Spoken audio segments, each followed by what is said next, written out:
Good afternoon, everyone, and welcome to the Commentary Hub, the home of alternative commentary, for our unofficial World Cup commentary from Qatar against Senegal this afternoon. I'm Chris Coughlin, your commentator, and joining me today is Paul James. Hello, Paul. Hi, Chris. Hi, everybody. How are you all today? I hope you all are well. Thank you very much, mate. Yeah, we're good. PJ, of course, for regular listeners to the channel, this is the second game of the day, and it's a big one for both sides. I'll take you through the teams for both Qatar and Senegal. For Qatar, the host nation, there are three changes from their opening day defeat to Ecuador. In come Mishal Barsam, Ismail Mohamed, and Asim Madibo. And out go Said Al Sheeb, who I think we can agree, Paul, was rather erratic between the sticks for Qatar in that first game. Bassam Al Rawi and Abdul Laziz Hatem. So the full lineup for Qatar is Mishal Bassam in goal, a back five of Pedro Miguel, Ismail Mohamed, Boulam Kuki, Abdel Karim Hassan, and Hamam Ahmed. The captain Hassan Al Haydos is in the midfield alongside Karim Bouf Dial and Asim Madibo. And up front, it's a front two of the prolific Almoez Ali and Akrim Afif. For Senegal, there are two changes for them. Ismail Jacobs and Famara Jeju come in for Sheikh Kouyaté and Pate Cisse, and they line up with Edouard Mendy between the sticks. Back four of Yusuf Salabi, Kalidou Koulibaly, the captain, Abdou Diallo, and Ismail Jacobs. A midfield two of Idrissa Gana Gueye and Nampalys Mendy, the Premier League duo from Everton and Leicester, respectively. Then Keplin Diatta, Famara Jeju, and Ismail Assar behind Boulaye Dia. Paul, just your reaction to those changes, first of all, and I alluded to it, but it's not exactly a surprise to see a change in goal for Qatar. No, absolutely not. I was on the first game, and I can tell you, Qatar themselves were pretty dreadful, but the goalkeeper was very erratic. Probably did not inspire a lot of confidence in his defence. I think when you look at the goal that was ruled out as such, that caused so much controversy before it got cleared up in the end. That in itself, when a goalkeeper making such a debut on such a big stage, Qatar's first ever game at the World Cup, you need confidence, you need solidarity, and from the very start, the way he dealt with that long ball into the box and then gave away the penalty, there was just none of that. And you could argue he could have been subbed in that game, couldn't he? Well, he probably could. He was certainly very nervous, and to some degree, I understand that. But it's at the bottom line. You're absolutely right, Chris. You can't. You've got to have a steady head, and he's got 76 caps going into that game. He's an experienced goalkeeper, so he'll obviously be disappointed that he, if I want to use the phrase, fell apart. Really, he did. Absolutely. And further forward, of course, Almoez Ali, he missed Qatar's best chance of the game against Ecuador. And you get the feeling that if they are to get something from Senegal, which they very much need to keep their hopes of progressing to the knockout stages alive, he needs to play a big part, doesn't he? Because one more goal, of course, as well, and he's his country's all-time top scorer.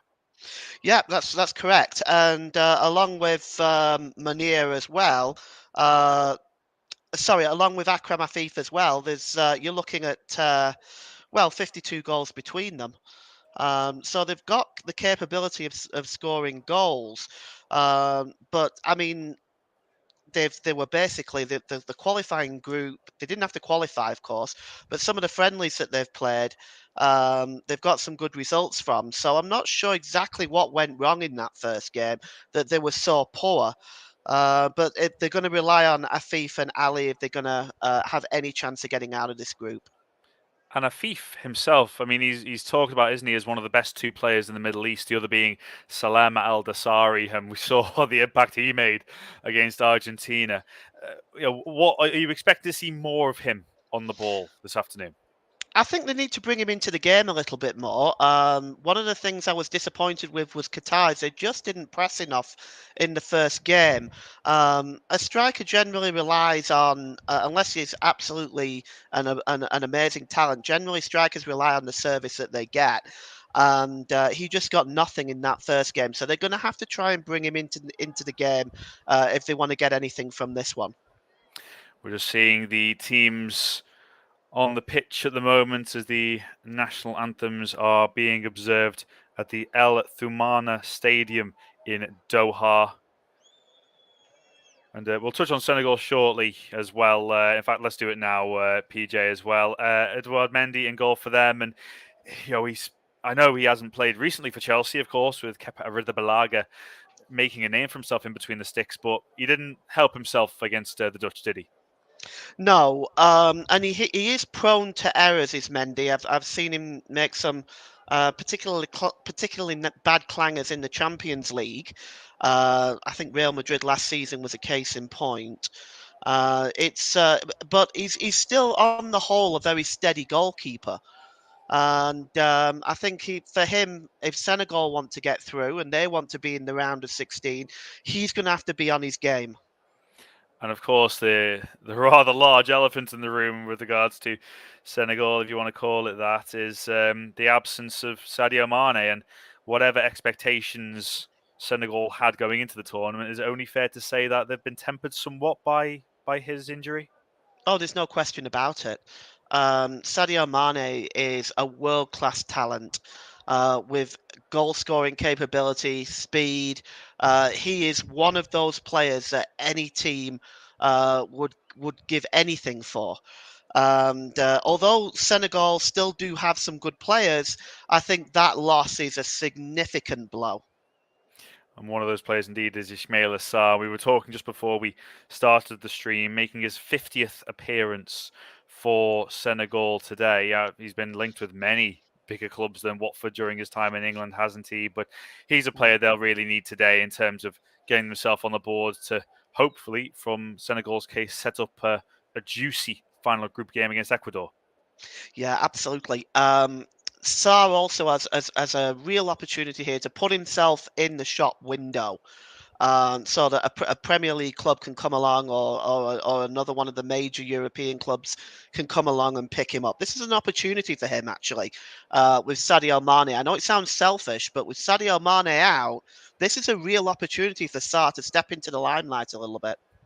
It really is. I'll just take you through the teams again as we build up to kick off shortly, just a couple of minutes away in Doha. The three changes for Qatar see Masal Barsam come in, Ismail Mohammed as well, and Asim Madibo, and out go Saad Al Sheeb, Bassam El Rai, and Abdul Aziz Hatem. So it's Barsham in goal with Pedro Miguel, Mohamed, Bulam Kuki, Abdel Karim Hassan, and Hamam Ahmed at the back for Qatar. In the midfield, Hassan El Haydos, Karim Boudiaf, and Asim Madibo, with Almoaz Ali, their country's joint all-time top scorer, alongside Akrim Afif. As for Senegal, two changes for them. Ishmael Jacobs, the former Cologne winger, come in, and he's more of a defender now in his days at Monaco, alongside the former Bristol City striker Famara Jeju, with Shakuyate and Pate Cisse dropping out. Edouard Mendy in goal for Senegal, with Youssef Salabi, Kalidou Koulibaly, Abdou Diallo, Ishmael Jacobs at the back, Idrissa Gana Gueye partnering Namphalis Mendy in midfield, with Crepin Diatta, Famara Jeju, Ismail Assar behind Boulaye Dia, who's on loan at Salernitana from Villarreal, having scored for the Spanish side in last season's Champions League semi-final, second leg against Liverpool. Rather remarkable move, considering look to get rid of him pretty soon after the end of the season, Boulaye Dia. But he's leading the line for Senegal today, as we see the teams in their huddles. A reminder, this is the second game of the day on the commentary hub from the World Cup in Qatar. The first was a dramatic one between Wales and Iran. The game looked to be going to a goalless draw despite Wayne Hennessy's late red card for Wales. The goalkeeper was sent off for a very poor challenge on Mehdi Taremi. But even later than that, in the 99th minute, Iran broke the deadlock before adding a second with the last kick of the game to put Wales in a very precarious position going into their final game against England, while Iran have a fantastic chance to qualify when they face the USA on Tuesday. We're not far from kickoff now at the Al Thumana Stadium in Doha. The referee for this one is Antonio Mateo Luoz of Spain, who we've seen many times in the UEFA Champions League. And the assistant referee, the VAR assistant referee, is the wonderfully named Alejandro Hernandez. Just waiting for the kickoff now in Doha as we see the stop clock that's been introduced at the tournament. And it will be Qatar to get us underway in this one, their second game of the World Cup. The second ever game of the World Cup, of course. The host nation have never been at this level of the game before. And it'd be very interesting to see how they get on against Senegal, having been rather poor against Ecuador, it has to be said. Here's Abdel Karim Hassan looking to swing it over to the right-hand side. Now Alheidos picks it up and gives it to Pedro Miguel, the Portuguese-born fullback. Back to Alheidos. And now all the way back to Bulim Kuki. Assessing his options are going wide as well to Pedro Miguel down the right-hand side. And it was the right-hand side where Qatar caused most of the problems, PJ, isn't it, against Ecuador? What little joy they had. Yeah, they basically look to be pressing down that side. The few chances they did get, they of course didn't get a single shot on goal in that game, not on target anyway. They had a few attempts, of course, at the goal, but they were not successful. But yeah, they'll probably try to do the same thing again today, I suspect, Chris. Yes, they certainly need. That's the bare minimum. They'll need a shot on target. It's been a funny World Cup because there has been plenty of excitement, but there have also been 4 goalless draws so far, which is 4 times as many as in Russia in 2018. But by no means it's been a bad tournament at all. It's been rather enjoyable, in fact. Yeah, there's been one or two shocks as well, which has added to that, like especially with To Saudi say the Arabia least. and Japan. Yeah. Absolutely. Incredible results for both of them. Just about a minute and a half gone at the Al Thumana Stadium in Doha. Kalidou Koulibaly on the ball for Senegal. Out now to Nampalys Mendy. Yusuf Salabi. Back all the way to Koulibaly, the captain. Over to the far side, we'll find Abdou Diallo, who's moved infield, having played left back against the Dutch. Swings the ball over to Salabi on the right-hand side. Heads the ball forward, looking for Famara Jeju, but it's been shepherded out of play by Hammam Ahmed. Felix Sanchez, the coach, he's had a lot of success with Qatar as well. Of course, you've got to remember they are, after all, the defending Asian Cup champions with that 3-1 win over Japan back in 2019. And the 3 goal scorers from that day are in the squad these days. Akram Afif, as well as Moaz Ali and Abdulaziz Hatem as well. Ali's goal in that game was a wonderful overhead kick, which went in off the post. Back to Edouard Mendy from Koulibaly, who launched it forward. Maybe saw the challenges for it, but Hassan just about deals with it, and Qatar keep the ball. It's swept forward by Ahmed. And now Koulibaly forward, looking for Boulaye Dia, headed up in the air by Ismail Mohammed. Hammam Ahmed forward now, and picked up by Salabi, who brings it forward again for Senegal. Looking to give it left over to the far side, Ismail Jakobs. It's a flying winger in his Cologne days, now playing a bit further back. Still very young, Ismail Jakobs. Now out to Jakobs again from Adrissa Gana Gueye, who played a much more advanced role against the Dutch than we thought he might do, the Everton midfielder. Coming back now is Diatta. Mendy out to Koulibaly. Such a presence at the back for Senegal. Salabi. Still with Salabi. Comes inside again. Gueye gives it back to Koulibaly. Salabi. Round the corner looking for Ismail Sarr. He's done really well to get inside Hassan. Still Ismail Sarr into the side netting. First real moment of quality we've seen so far. He can't believe it's not a corner, Ismail Sarr, but he did really well then to get inside the defender Abdel Karim Hassan. And Yeah, he the was side under netting. pressure a bit. Yeah, he was under pressure a bit there, Ismaila. The goal. I don't think it was a very tight angle, very difficult to get it on target from there. But he did well to wriggle inside the penalty area there and get the shot away at all. It was Asim Madibo that came over to try and block the ball. It did look like it took a little bit of a nick off it, but it ended up in the side netting in any case from Ismail Sarr. And the first real bit of threat that we've seen from Senegal to the Qatari defence. Jeju picks it up and gives it now back to Jakobs. Diallo. I was going to say sweeping it over, but it's a rather firm pass over to Salabi, who does really well to keep it in. Now back over to Diallo. Forward now, looking for Famara Jeju. It's shepherded by Pedro Miguel. It gives it back to the goalkeeper Barsham, who's come in for Saad Al-Sheeb today. Rather unsurprisingly, given the goalkeeper's rather chaotic display against Ecuador in the opener. Salabi is available if Jusagana Gay wants to choose him, and he does. Salabi. He's got Gay ahead of him, but he's been challenged now by Al-Haydos, and Qatar can look to break through with Al-Moaz Ali. Over to the far side now with Boudiaf. Pedro Miguel. Back to Ismail Mohammed. And Qatar have done really well to stem the early flow from Senegal, but you can imagine they'll have to do plenty of defending in this game. Back to the goalkeeper Barsham. A few staggered steps and then launched it forward, but it's an aimless ball really, and Koulibaly can take that down really easily. And the Krema Fif has not really got involved in the game so far. The star of this Qatar team, really, there were high hopes for him going into the tournament, but again, we haven't really seen so much of him so far. Koulibaly over to Diallo.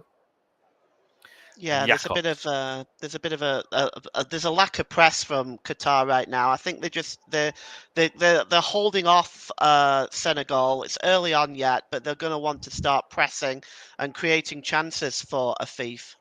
They do seem more than happy for Senegal to have the ball. I'm sure Senegal are more than happy to oblige. Up in the air over to the far side. Pedro Miguel was challenging with Jacobs there. Senegal trying to pick it up in the midfield, but it's been poked into the path of a Krema Fif. The first real chance that we've seen him to get on the ball, and he races past Salabi on the right-hand side. Give it into Hassan, but it's really poor control from the defender who found himself well upfield. Probably had a nosebleed. He was that far up, and it's been given away back to Senegal and Edouard Mendy, who just waits to see the options and gives it short to Abdou Diallo, who's on loan at RB Leipzig from Paris Saint-Germain. Ismail Jacobs forward. It's a poor ball. It's been picked up by Mohamed. Now Al-Haydos does really well to bring it inside Jusagana Gay and looks to try and set Al-Moaz Ali away, but Jacobs is across and just about deals with the ball. Rather unorthodox, but it's brilliant work from Ismail Jacobs. And now Senegal can look to break with Diatta on the far side, taking on Pedro Miguel and potentially wins a throw-in. In fact, he does. Wondered whether that was going to go out for a corner kick. We're just seeing Aliou Cisse, the coach of Senegal, done a great job with the Indomitable Lions.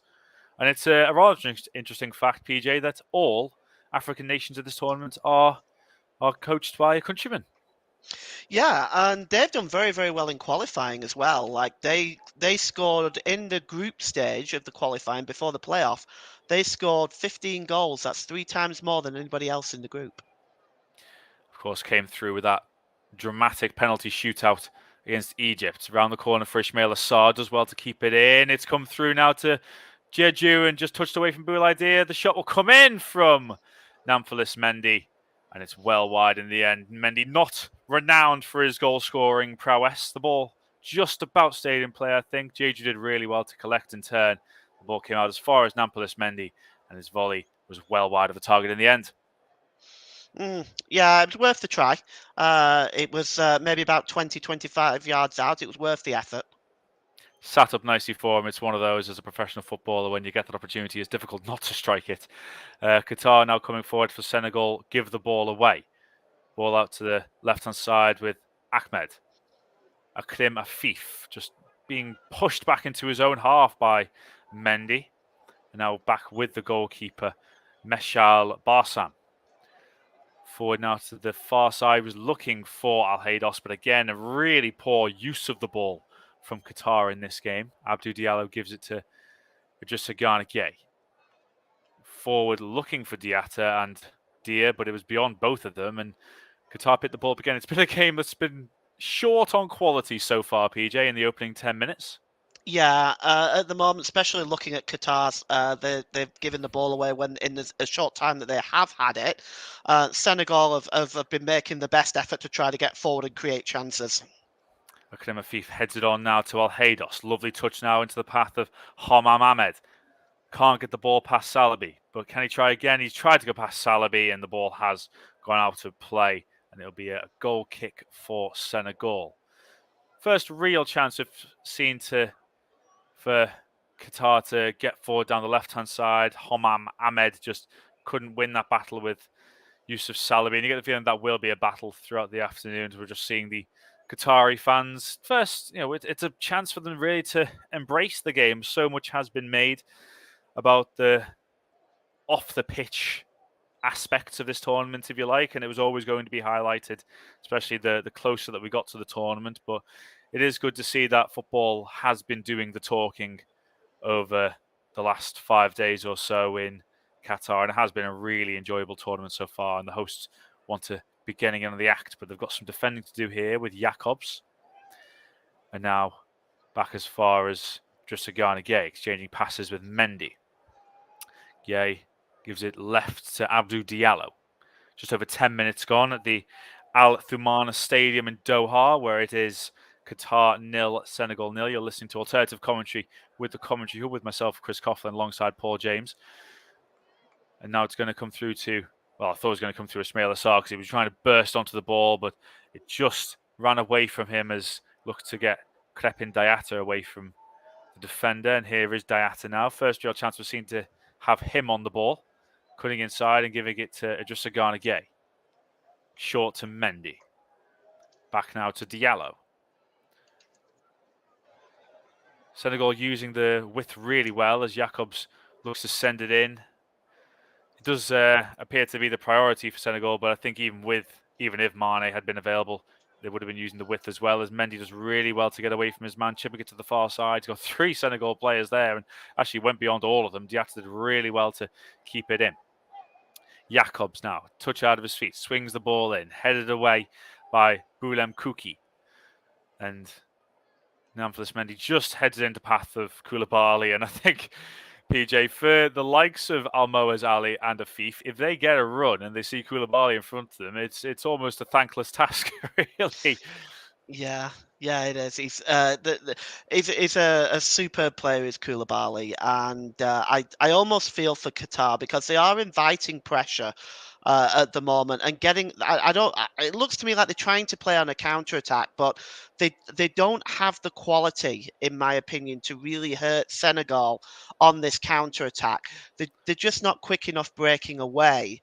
I don't want to be too harsh on them. I mean, they've as a nation, they've only had their independence since 1971, so they've really done well to get this far in the country's footballing life. Absolutely, and of course, it is their first major showing on the world stage. To Yeah. Mendy now. Salabi round the corner to Gueye, and that's ran out of play. I thought it was really interesting against the Netherlands, actually. I did a double take when just Gay was taking corners because it just isn't something that we see from him at Everton. No, it's interesting, isn't it? With Mendy as well, I guess he does have that maybe a bit more of a license to go forward with Mendy being the sitter. But again, it's just something that we're not used to from just Gay. No, it's true, and I just wonder if whether or not you think maybe Frank Lampard is using him to his most effectiveness at Everton. I do wonder. Well, I think that's where Amadou Onana and Alex Iwobi come into it a lot more because we have seen Iwobi going forward a lot more this season as the ball downfield. Almoez Ali challenging with Koulibaly, and it's going to be a free kick to Qatar. The first chance they've had really to put the ball into the box, and that's what Qatar have to ask of Almoez Ali, to do that running, to win those free kicks against the likes of Koulibaly and Diallo, because now they have a set piece about 35 yards out where they can look to get the ball into the box and cause problems. Yeah, this might be the best way for them to get goals, to be honest. I mean, they've got a thief there taking it, and I'm wondering whether he should perhaps be in the box. Yes, indeed. We've got Hassan Al-Haydos there as well. Akeem Afif. Perhaps just telling a few of the defenders to stay back. There's 5 forward for Qatar from this free kick. Almoez Ali backheels it to Akeem Afif, sends the ball forward towards the far post. It's headed back and up in the air from Jacobs, but Al-Haydos picks it up. Now gives it back to Boulif. Sends the ball in, headed away. It'll come now to Afif on the first time volley, and it flies high, wide, and over the bar, and not really troubling Edouard Mendy at any stage. No, but at least they're applying some pressure. They're at least applying some pressure. They're trying to get shots away. That's something. That is something for the fans to get a little bit positive about. We saw him hit a very similar effort in the first game, Akeem Afif, when it was 2-0 to Ecuador, just cutting on his right-hand side and shooting over the bar. But again, he's just a player that they do need to get involved. We're just seeing the possession here. Senegal with 58% of the ball so far, and it really does feel like they have had so much of it, but they are struggling to do anything with it at the moment. But this could be their chance as they get into the penalty area, sends the ball across the face of goal, and it's been pushed behind by Barsam. With Famara Jeju waiting to pounce, it was Kepin Diatta who burst into the penalty area after a mistake from Pedro Miguel on the far side, and did well, Meshal Barsam, to just parry it behind goal because it was, or could have ultimately crept in, even though it was intended to be a cross. And we're just seeing Adjuster Garnegay head over to take those corner kicks, as we said. Is surprised to see him taking them, but he'll send it in. He's got likes of Koulibaly and Sars in there, Diallo as well, Dia and Diédiou, of course. Yay, into the penalty area. It's headed down and just wide. Well, we wondered with Meshal Barsam coming in whether there'd be a bit more calmness in the Qatari penalty area, but he came for it. He got nowhere near it. And it was Yeah, they've Abdou come a long Diallo way. who challenged for it. I think it went beyond Diallo. And it was Famara Jeju that sent the header wide in the end. But again, the goalkeeper is not helping out his defence whatsoever there. No, it came a long way, and he was never going to get there. It led up to the corner from that sloppy mistake by Pedro Miguel, but it's the goalkeeper has to be more steady there. He can't be coming for something like that he's not going to get to. There was no way he was going to reach that. And we are now seeing a stoppage in play, as when the goalkeeper Barsham came for the ball, he did collide, I think, with two players. I think his own player and a Senegal player as well. We're just seeing Ali Cisse talking to Ismail Assar, telling him to be a bit more direct, I would imagine, with the ball. We're just seeing it. It's literally in the heart of the Qatari penalty area where this is. To Pedro Miguel and Abdou Diallo, who are both down at the moment. Diallo getting a bit more treatment to his head, and Barsham, he came for the ball. I think it was much more the landing than anything. Barsham doesn't actually make contact with Diallo, but I think it was the landing as he gets a rather bad knock to the back of his head as he falls back down, Diallo. I think Pedro Miguel should be fine. We're just waiting to see on whether Diallo can continue. Yeah, it looked a very unpleasant fall, didn't it? I suspect that although he's landing on grass, the pitches are obviously very firm, um, and I suspect that that would have smarted a little bit, shall we say? Indeed. I think they're both okay to continue. Diallo's just heading off the pitch before coming back on, whereas Pedro Miguel's heading over to the right-hand side, the full-back position, which he has played with such distinction for Qatar. This is his 82nd cap today.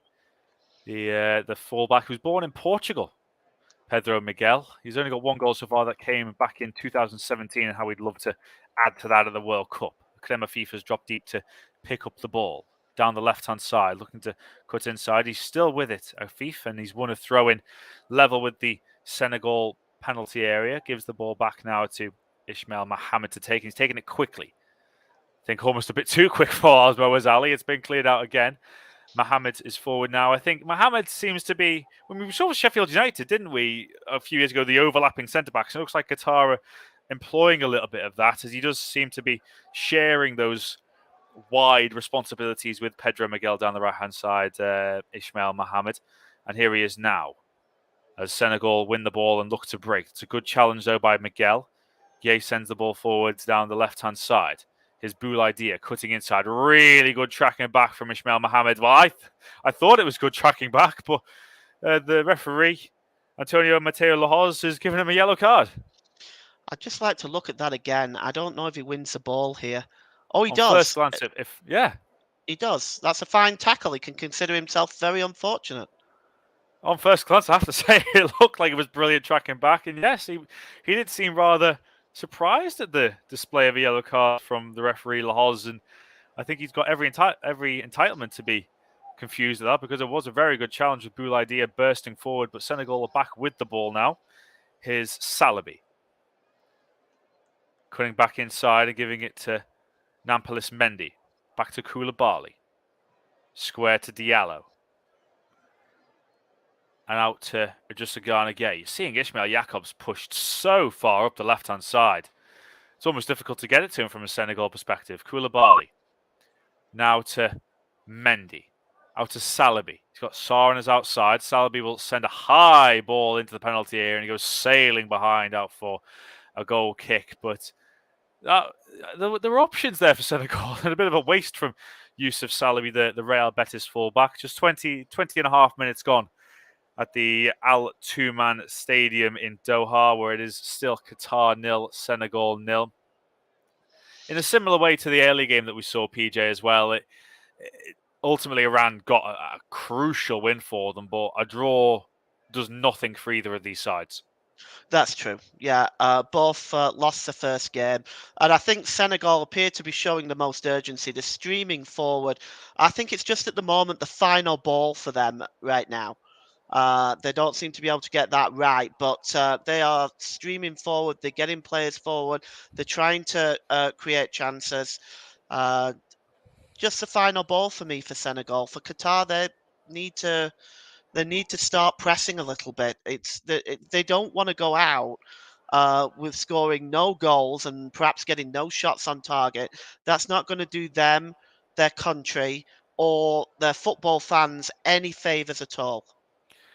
Chance for the final ball from Senegal now because there's a free kick on the right-hand side for a handball by Almoez Ali. Ismail Jakobs is over it. Idrissa Gay just popped over to give his thoughts on what the Monaco man should do with the ball here. It's either going to be an in-swinger from Jakobs or an out-swinger from Gay. It'll be an in-swinger from Jakobs. It's into the far post, headed away, and the referee has given a free kick for a foul in the penalty area on the defender Boulam Kouki. Just seeing what happened at the far post. In fact, if anything, it just looked like Famara Jeju was holding his ground there, to be honest. It didn't look like there was an awful lot in that, but I'm sure Qatar will be grateful to have the free kick, which Barsham will take. Or, well, he was over it. In fact, they're just deciding who will take it. It will be Michel Bouam, but it's a poor ball out to the far side. They're very lucky to get a throw in from that Qatar. All a bit confusing at the back there for Qatar. Confused me, in fact. Yeah, it just appeared to be a collision, didn't it? It didn't look to be much in it. Abdel Karim Hassan with a ball, and that's a woeful ball, really aimless over to the far side, which has gone out for a throw, in which Ismail Jakobs will take back to Diallo. Halfway through the first half, where it is still Qatar 0, Senegal 0. Ismail Sarr challenging with Hamam Ahmed, and that was always going to be a free kick as the defender looked to nibble away at the Watford winger. Now back to Mendy. Jakobs. Diatta, so pacey down that left-hand side. Cutting inside now, Diatta. Back to Nampalys Mendy. Looking to spread the ball out to Salabi. It's a lovely ball, lovely control as well from Youssouf Salabi. On his left foot, gives it back to Nampalys Mendy. Inside to Idrissa Gay. First time ball. Still with Idrissa Gay. Shoots! Great effort from Idrissa Gay. Took it first time after the ball was laid back to him. And that was not throwaway. Right foot strike just whistled past Barsham's right-hand post. It was a super effort, wasn't it? Got power and pace behind it. Quite unlucky not to be hitting the target from there. But tremendous effort. Probably the best effort we've seen so far. I can tell you that is something Everton fans don't see a lot of from Idrissa Gay. Those efforts. We are seeing a much more attacking form of the midfielder in this tournament. He has got a few goals to his name down his career, but hasn't really provided such a consistent threat as we're seeing throughout this group stage. As Salabi on the ball now, back to Idrissa Gay. Looks to play the first time ball, but that is overhit as he looks to return the ball to Youssouf Salabi. But while it was off target, I would say that is the most exciting passage of play that we've had so far in this 25 minutes.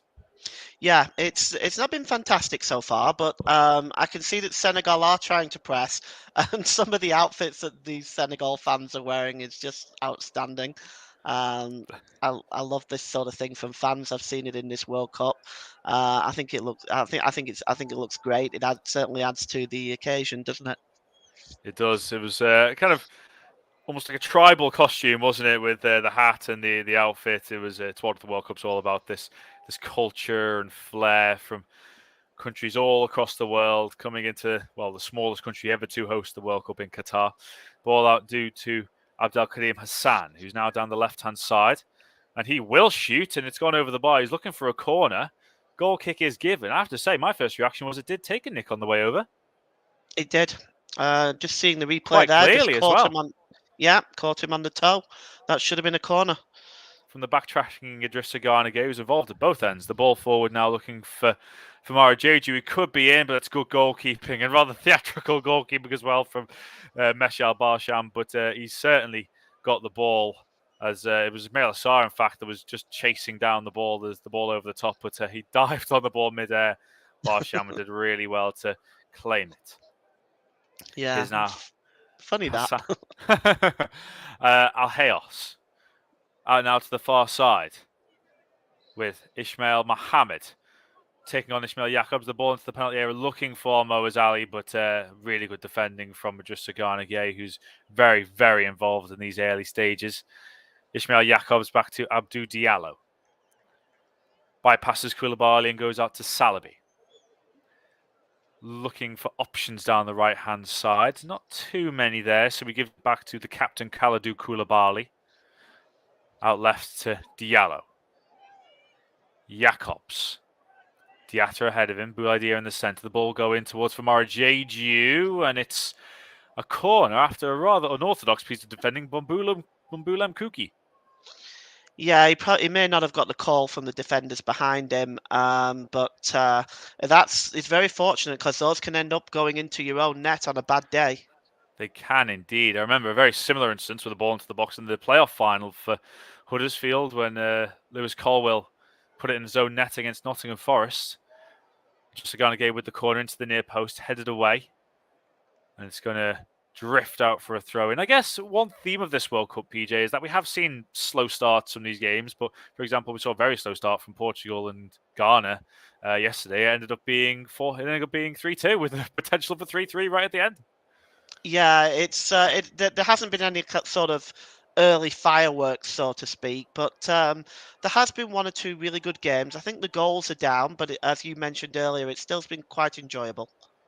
I guess the best I've seen was from Spain against Costa Rica as Diatta sends the ball into the penalty area, headed away by Kuki, headed back in, dealt with by Kuki again. Well, I say dealt with, it's headed back and headed away by the goalkeeper and Salabi. Well, that was all again so unorganised at the back from Qatar.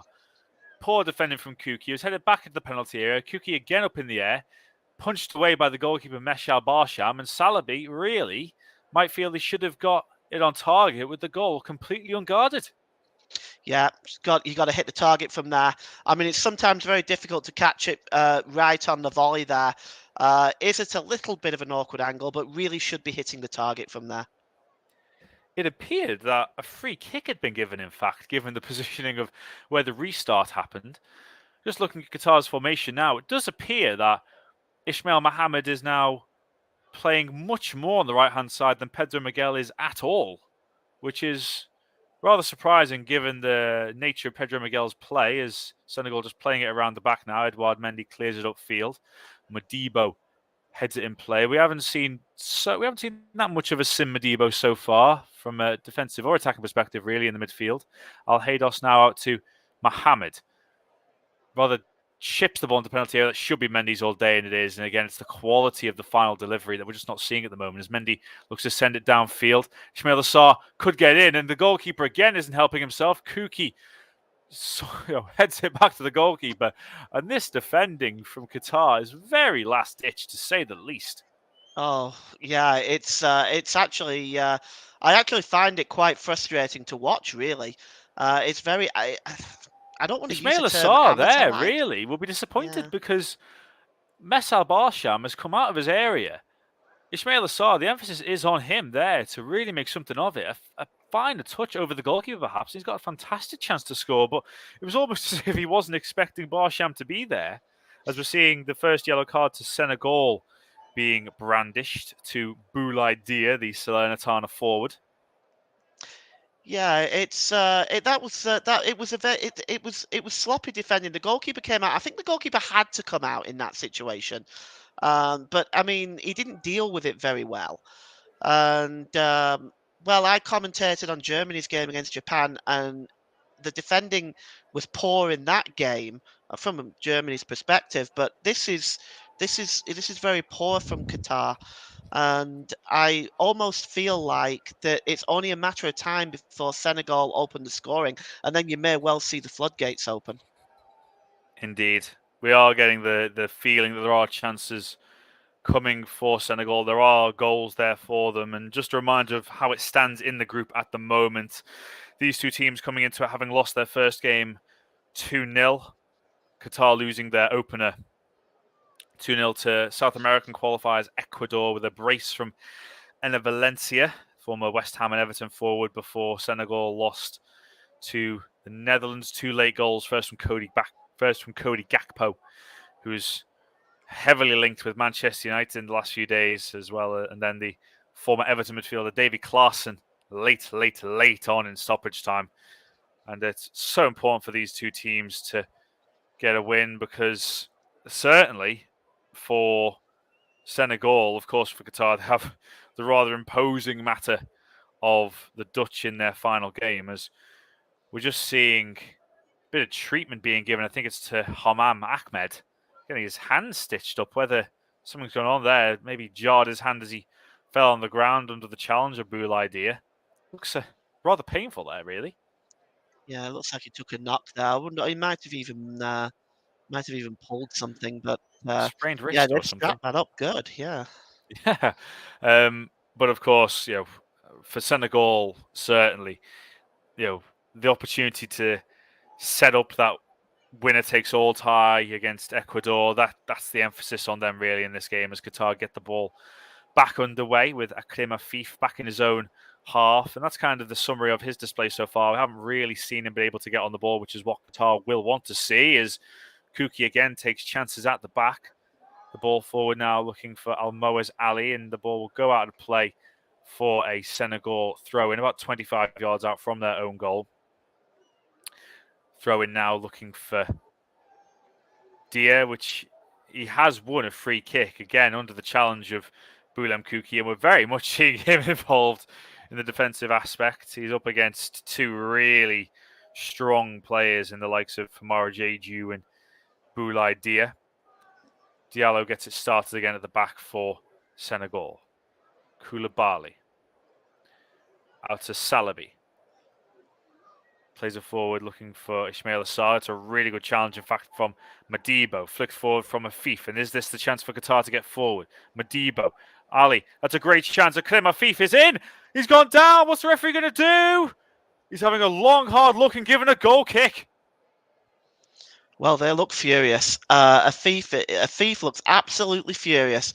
But I would like to just see that again. On first glance, I would say possibly. Well, the defender comes across him with his leg. He's onside, first of all. Yeah. It looks clumsy more than anything for Ismail Assar coming across. It's such a difficult one to say, isn't it? I mean, there is no intention of going for the ball from Ismail Assar. Well, his knee also makes contact with Afif. That looks a penalty to me. If I'm going to be honest, we're not seeing any indication that there is even a VAR check on this, which is surprising to say the least. It's not. This has been the thing. I mean, look at it. The leg goes right across him. At the very least, Ismail Assar is never winning that football. Yeah, exactly. Ismail Assar is never winning that football. He has come from a position where he does not stand a chance of winning the football. Afif might, yes, he might have sensed the contact, but still, his right leg has gone across Akrim Afif there. Afif has gone down, and no VAR check even took place. But this could be a sucker punch for Qatar. As Senegal back on the ball now. Great chance, but it's fallen into the arms of Meshal Barsham from Boulaye Dia, and that would have been a real sucker punch for Qatar. Yeah, that would have been that. That would have been very. That would have been a real punch to the gut because, for me, that was a penalty. They can a thief can consider himself very, very unfortunate, and the fact that VAR didn't. Well, we can get into the debate with VAR. We all know. We've all seen it. It's it's a mess. Well, I heard John Champion saying yesterday that there's 5 members of a VAR team these days, and how not one of them thought that was worth another look is beyond me. Yeah. But alas, that was their decision. And after 35 and a half minutes, it's still Qatar 0, Senegal 0.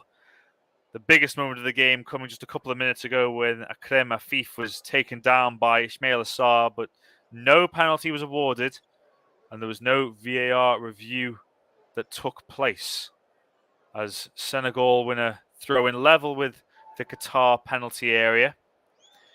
I'd say we're getting close to half-time, but given the stoppage time awarded in this tournament, who knows? It's Boulaye Dia, Jacobs, Drissagay now out to Kalidou Koulibaly. He's got Salabi really wide. Koulibaly chose to play into the penalty area instead. Cleared away only as far as Ismail Jacobs into a Drissagana Gay. Cuts inside and cuts back outside. That's a really poor ball into the forwards for Senegal, and Modibo looks to bring it away. Need options here for Qatar, but just couldn't make his mind up. In fact, there weren't options really for him going forward, and he was challenged by Nampalys Mendy. Koulibaly can send the ball forward now for Senegal, and it'll be picked up just outside the penalty area, still with Senegal. In fact, the free kick has been given for a challenge. I think it was on Boulem Kouki from Crepin Diatta. But again, it's entered that stage of the game, PJ, where there isn't a real flow to proceedings. No, that's right. It's very scrappy. It has been for most of the game. If it was a boxing match, you'd perhaps say Senegal are winning on points, but it's been fairly scrappy, really. Senegal potentially not winning on points, but they might have been knocked to the floor with that challenge from Ismail Assar on Akrem Afif. Yeah, I still can't believe that didn't go to VAR. One of the many mysteries of VAR these days. It's back with Boulem Kouki in the heart of the Qatari backline. Modibo comes short, but he looked to play it out wide, and we got rather lucky, really. Ismail Assar is quite frustrated that he couldn't make something of that, as we're seeing Felix Sanchez, the Qatar coach, just encouraging his players and just trying to find some way to get their first goal on the biggest stage of them all. It's back with Abdelkarim Hassan, and that's, again, a really poor clearance, and fortunate the way it's landed. This is remarkable defending from Qatar because Meshal Barsham looked to have it under control. He's giving it away under no pressure whatsoever. Senegal coming forward now. Back with Boulaye Dia. And again, this is remarkably confusing. I'm just trying to figure out what on earth has been given here. Chris.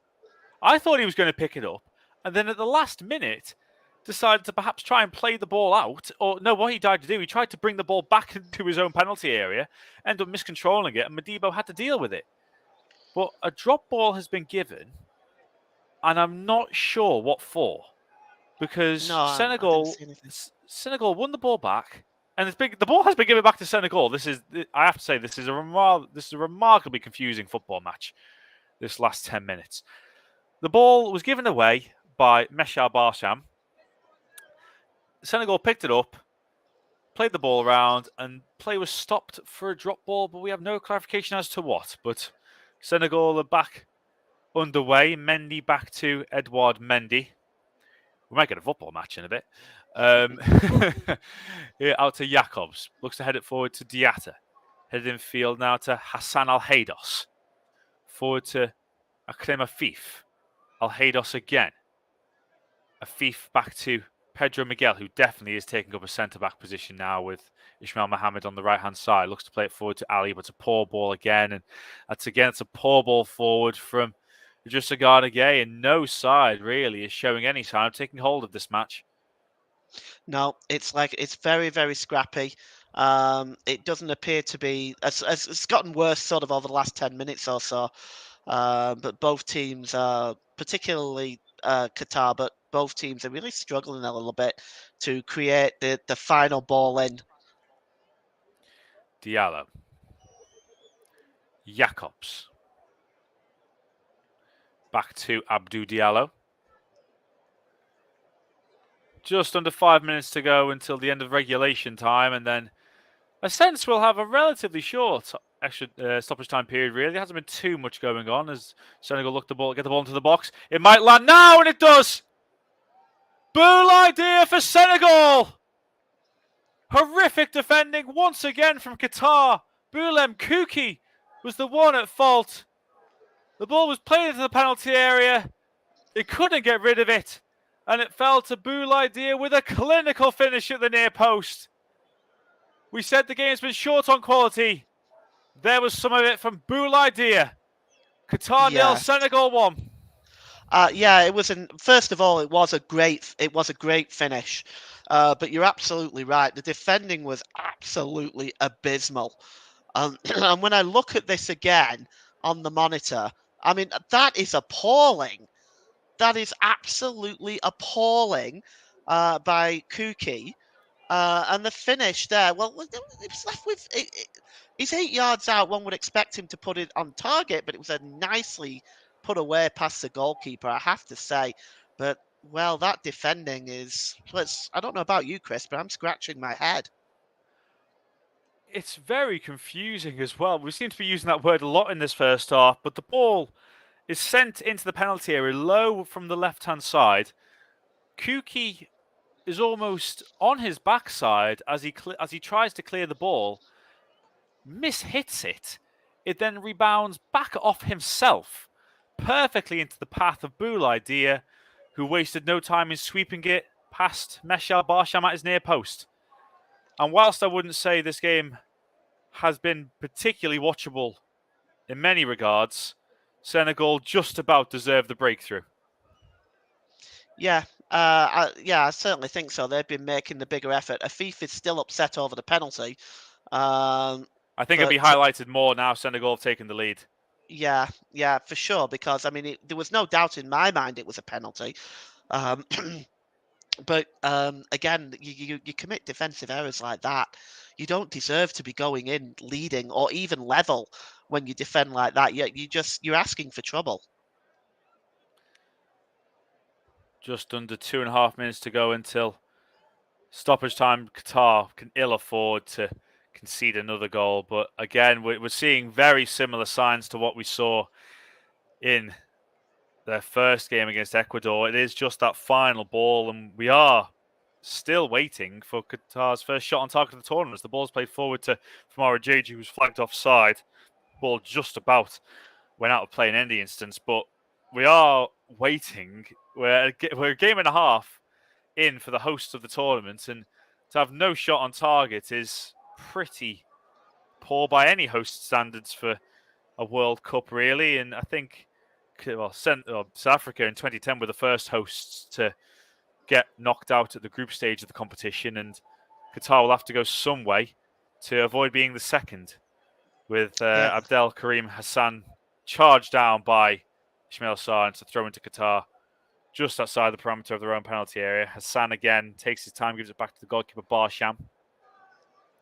You can't even blame Barsham, I don't think, for being beaten on his near post, because it was such a crisp, low first-time finish from Boulaïdia. I think the goalkeeper would have done well to save it, to be honest, as we're just seeing Pedro Miguel go down. I think he's taken a blow to the stomach by the looks of it, under challenge from Ismail Jacobs. In fact, this just about sums up Qatar so far at this tournament. He's down under a challenge from his own defender, Ismail Mohammed. Yeah, it looks very painful actually as well, to be honest. He's down there right now. I wouldn't want to be on the receiving end of that. But yeah, I agree with you about the goal, but you can't really blame Barsham. There was first of all, as a goalkeeper, it's very difficult to get yourself prepared for something like that because you're not expecting your defender to mess up like that. And the finish there was so nicely put away. I don't lay any blame on the goalkeeper there. We just saw a slow motion replay as well, and the entire defense, it was just an element of surprise, really, because of course they weren't expecting the ball to land where it did after the error from Boulem Kuki. But that's exactly what happened, and Bouladia said, "Thank you very much. We're just approaching the 45th minute. See how much stoppage time has been given for this first half." Just waiting to see what the referee had, or the assistant referee has given down on the side below us. 7 minutes. Oh my goodness me! Isn't Well, I this have ever to going say, to end? PJ, even by the standards of this tournament, I don't know where they've come from. No, Yes, me neither. we've had few stoppages. Of course, it was Abdou Diallo down inside the penalty area, and we had the VAR review as well. But 7 does seem rather excessive. Well, yeah, but we didn't get the VAR review, did we? Because it No, never well, went yes, so to there VAR. wasn't even a VAR review, but at least it means more football. Which You really want to see more of this, Chris? that's a very good question. It's one for the purists. But it's a theme that we are seeing in this tournament. I think it'd be very interesting to see. Someone's got to be keeping count somewhere of how much we're seeing. The stoppage time. I wonder how much it'll make up in terms of the end of the tournament. Could we see 2 or 3 extra games for the price we're watching? Which is That's true. I'm sure somebody will round it up at the end of the tournament and do a calculation on it. I very much hope so. Ball forward now. Diatta looking to close down Mohammed, who sends the ball forward. Almoez Ali's been so isolated in this opening 46 and a half minutes as we're looking at it. Salabi forward has been clattered into. And the referee's heading across. Might well see a card brandished here. In fact, we do. Really, really poor. I think it was... Yes, it was Hammam Ahmed with a really poor challenge on Yusuf Salabi. And those kind of yellow cards, PJ, it frustrates me because it's in an area of the pitch where it just doesn't need to happen. Well, this is true, but we noticed this in the first game, Chris. The discipline was poor, the tackling was bad.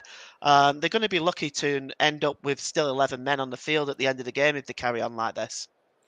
I was also thinking last night that we didn't see a red card in the entirety of the first group or the first round rather of group matches.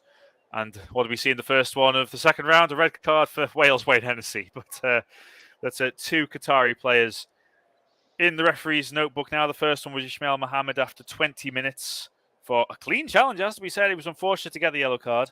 And then Hammam Ahmed in the second minute of first half stoppage time has been put into the referee's notebook as Diallo looks to take it around Akrem Afif. It easily does so, really easily from the Leipzig defender. It's a poor ball into the midfield, and I think Drissa Gana Gay did well to get away from that. That's the lovely ball from Salabi into the path of Ismail Assar, sends it in, and that's easy to take for Mesh Al-Barsham, who looks to get Qatar away back upfield. Almoez Ali. Again, he's reaching, or he's getting the ball in situations that he just won't want it, Almoez Ali. He'll want the ball in and around the penalty area, and that's where Qatar's threat will look to come, as it's now Boudiaf. It's been rather quiet in this first half. Lovely ball out to Akrem Afif. He's got Ahmed on the outside. Still with Afif, looking to take the ball round the defender, and Koulibaly's put it out for Qatari corner.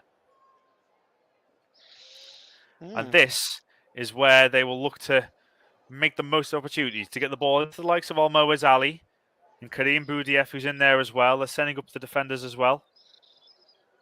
Abdel Karim Hassan's a very tall defender as well. There'll be Akrem Afif to send in a right-footed in-swinger. In it goes, headed away comfortably, and should be picked up on the far side by Senegal. Diatta wins a throw-in off Ismail Mohammed, and it was a waste of a delivery, really. It wasn't near any Qatari targets in the middle. Yeah, it was a poor corner, but it's that's been about the epitome of the first half for Qatar, really. I think at some point, one of these Qatari players is just going to have to shoot, even if it's from 40 yards. They're just going to have to shoot to get a shot on target. Yeah, you can't go the entire tournament without one, surely. You would hope not. Ball back to Barsham, who rather calmly, let's say, plays the ball out to the right-hand side, and now it's over with Homam Ahmed after a quick switch. Back to Hassan. And now Barsham, the goalkeeper again. Got just over 2 minutes of the 7 allotted for stoppage time. Barsham plays it out to Ahmed. Looks to switch the ball out to the far side. That's a lovely switch of play to Ismail Mohammed. He's cutting inside and playing the ball around the corner for Ali. Can he get there first? No, he can't, because that's really good goalkeeping from Mendy.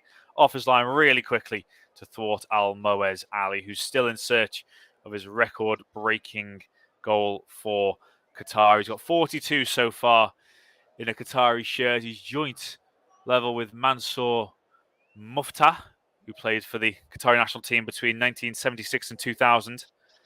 He was also top scorer at the Asian Cup when Qatar won it with 9 goals. He was more than double second place. So we know that he's got the ability to score goals, but we just haven't seen the service to him so far in this tournament. Senegal playing the ball forward now to Saar, but it's been cut out by Hassan. It's a ball to the far side looking for Akrim Afif, but it's been cut out by Koulibaly. Centre ball forward now, and Qatar just trying to win the ball in these latter stages of stoppage time. We've got just over a minute to go. Koulibaly now. Lovely turn from Gueye, but it's fallen to Akram Afif. Qatar need players forwards. Afif all on his own. That's really good defending again from Koulibaly. He's just such a presence in that back line for Senegal. And I think when the Qatari players get forward, they're met with him, they wonder what on earth do they do. Comes Exactly. now to Ismail Jacobs. Diatta. Last 40 seconds or so of the first half. Jacobs. Gueye. Senegal just looking to play it safe and secure their half-time advantage. Saar. Salabi. Could they double it? Still with Salabi. Saar on the underlap. Still with Salabi. Back to Idrissa Gana Gueye. Koulibaly. Back to Gueye. Got Jeju and Dia in the centre. Ismail Assar does really well to get past Al-Haydos. Dia now back to Diallo. Still with Diallo, and now plays it forward. We are over the allotted 7 minutes. And that is half-time at the Al Thumana Stadium. Well, for a large part of that first half, it was a game that was very much short on quality. Poor passing, no real rhythm to the game, but then in the last 15 minutes of the half, the game burst to life. Qatar consider themselves unfortunate not to get a penalty for Ismail Assar's challenge on Akrim Afif. There was no VAR review as far as we are aware on that challenge. Akrim Afif was arguing later on as well, especially after Boulaye Dia gave Senegal the lead with a crisp, low right-footed finish into the near post of Messal Barsham following a poor error by Boulem Kouki. And PJ, it's been a tight first half, but Senegal just about edging it at the break.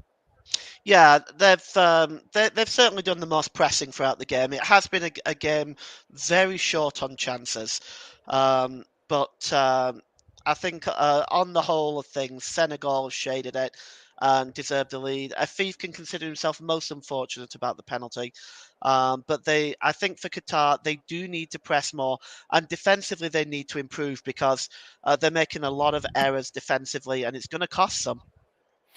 Is it nervousness at this level, or are we just talking quality here? Because that from Boulem Kouki, even if you consider nerves on the biggest stage, it's a simple clearance.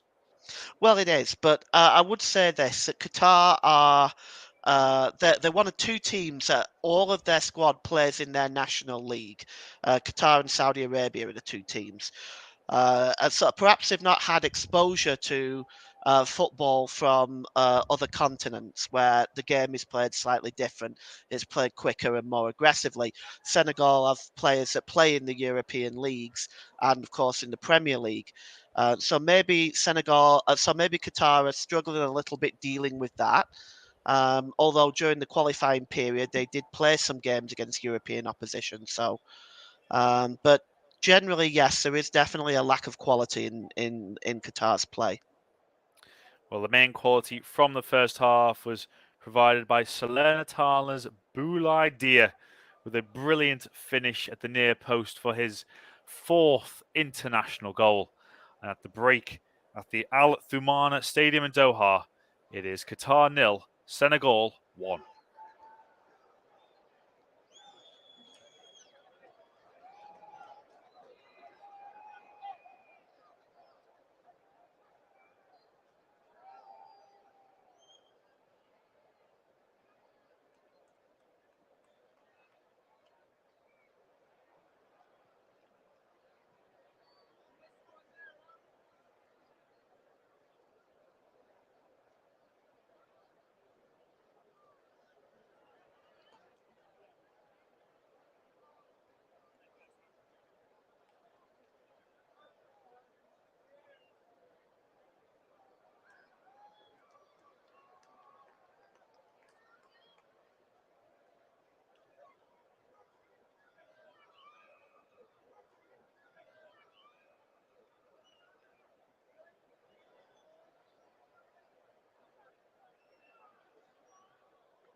Welcome back to the commentary hub for second half commentary of Qatar versus Senegal from the World Cup at the Al Thumana Stadium in Doha. The first half, I was low on quality, but the decisive moment came after 41 minutes from Boulaye Dia after a mistake from Boulem Kouki in the heart of the Qatari defence.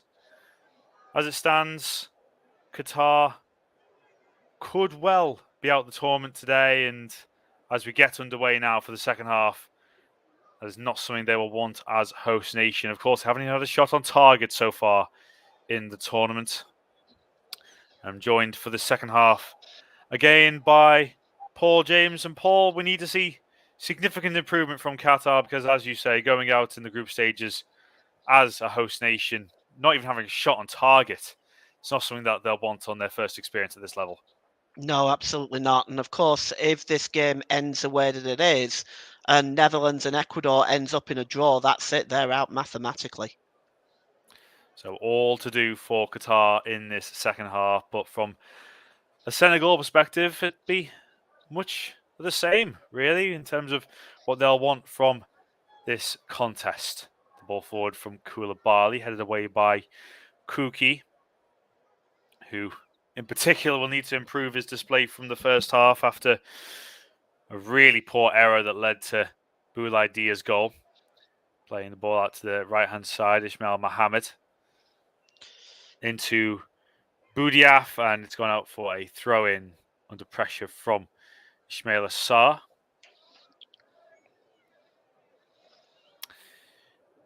Just take you through the lineups for both teams. It's Meshal Barsham in goal for Qatar, replacing Said Al-Sheeb, who was rather erratic in the first game, although Barsham hasn't exactly been the calmest presence in the world himself. Then it's a back five with Ismail Mohamed on the right, Pedro Miguel, Boulem Kouki, Abdel Karim Hassan, and Homam Ahmed in defence. Hassan Al-Haydos, the captain, with Karim Boudiaf and Asim Madibo in midfield, with a front two of Almoez Ali and Akrim Afif.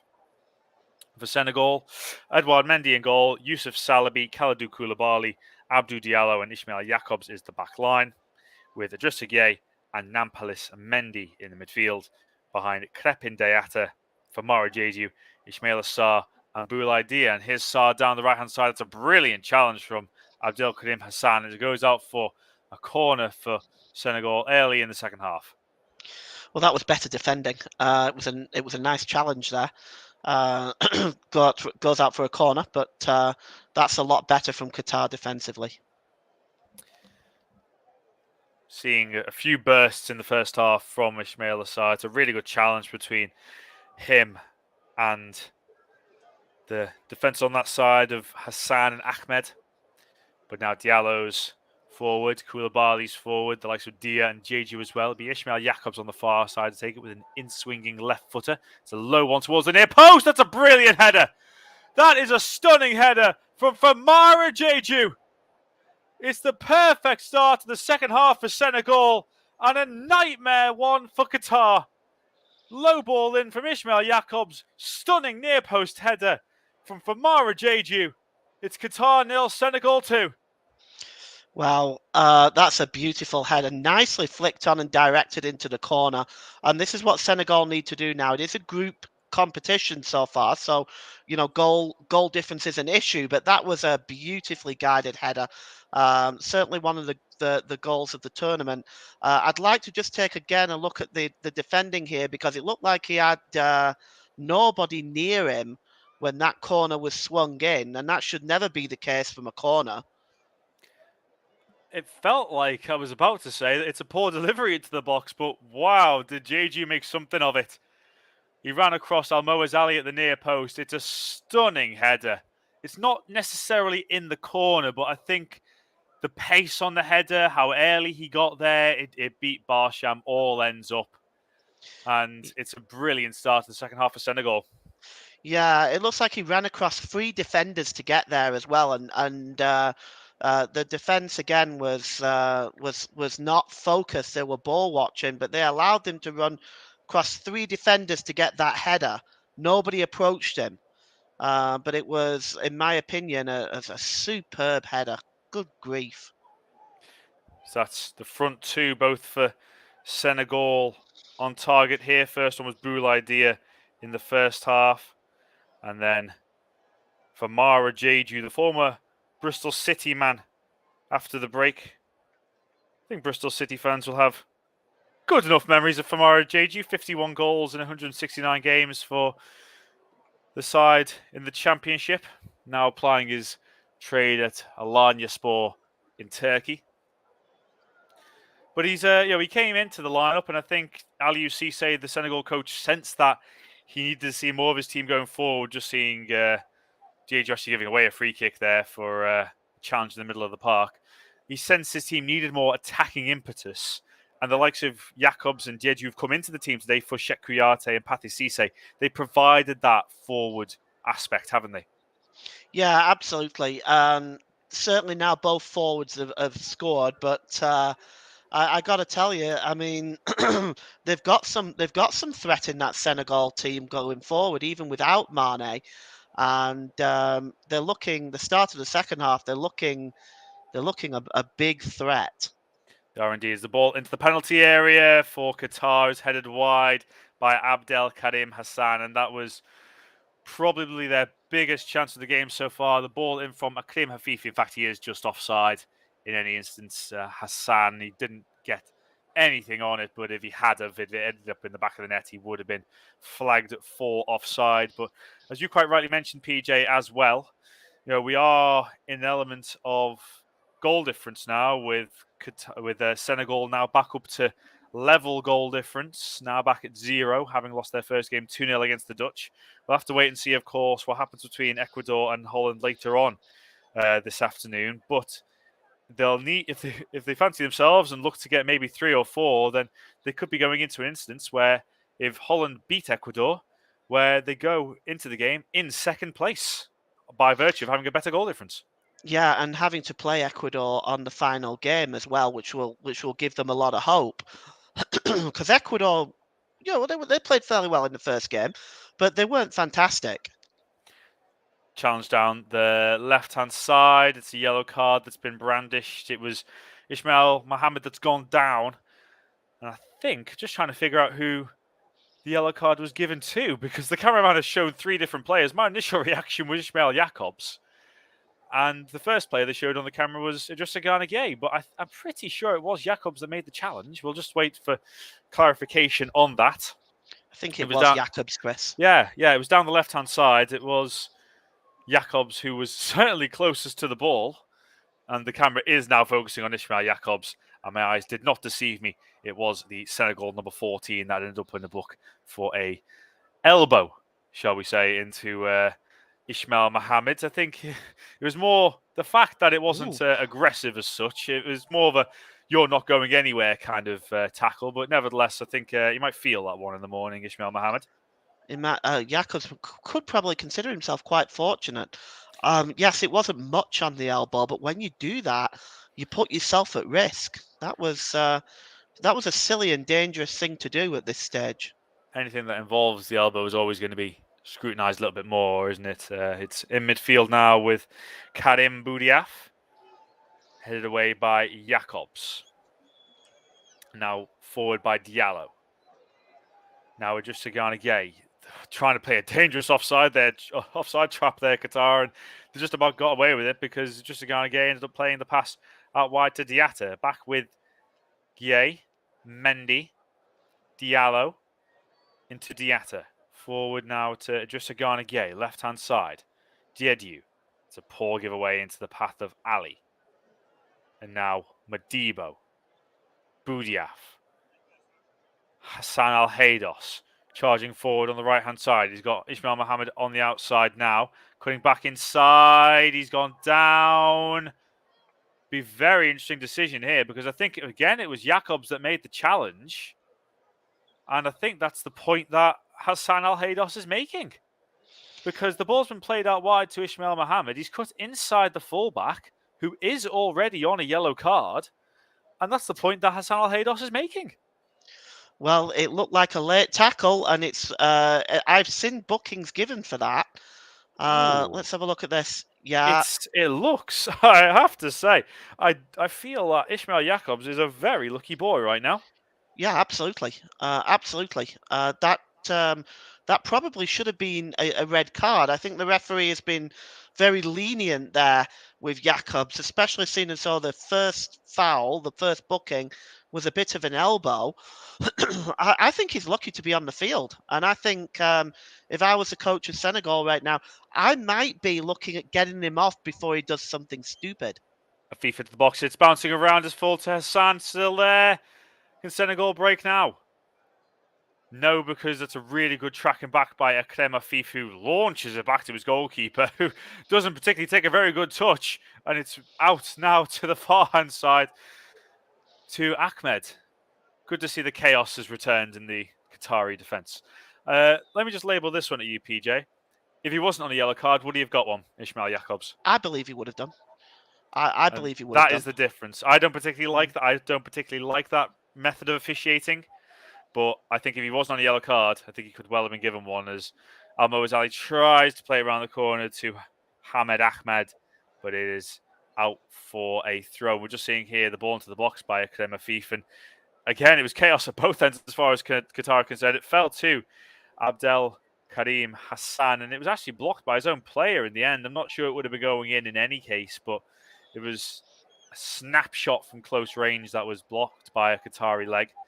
The ball down the left-hand side now looking for Jacobs from Diallo, but it's sailed out of play. Jacobs thanks his teammate for that, but was never going to get on the end of it. Aliou Cisse just implying that he wants his team to get further forward.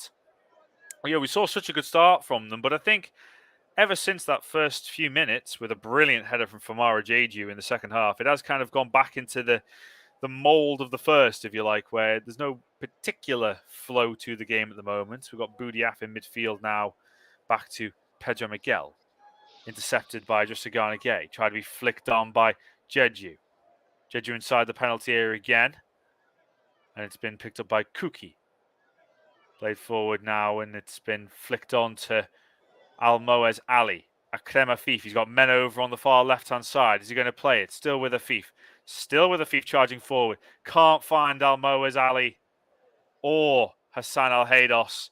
And to be honest, that was not the ball that he needed to play because it was Hamad Ahmed that was charging up on the left-hand side, begging for the ball and wasn't given it. Yeah, there's so many errors that Qatar are playing are doing here. When they come forward, they're not playing the right balls. Obviously, they're getting in each other's way.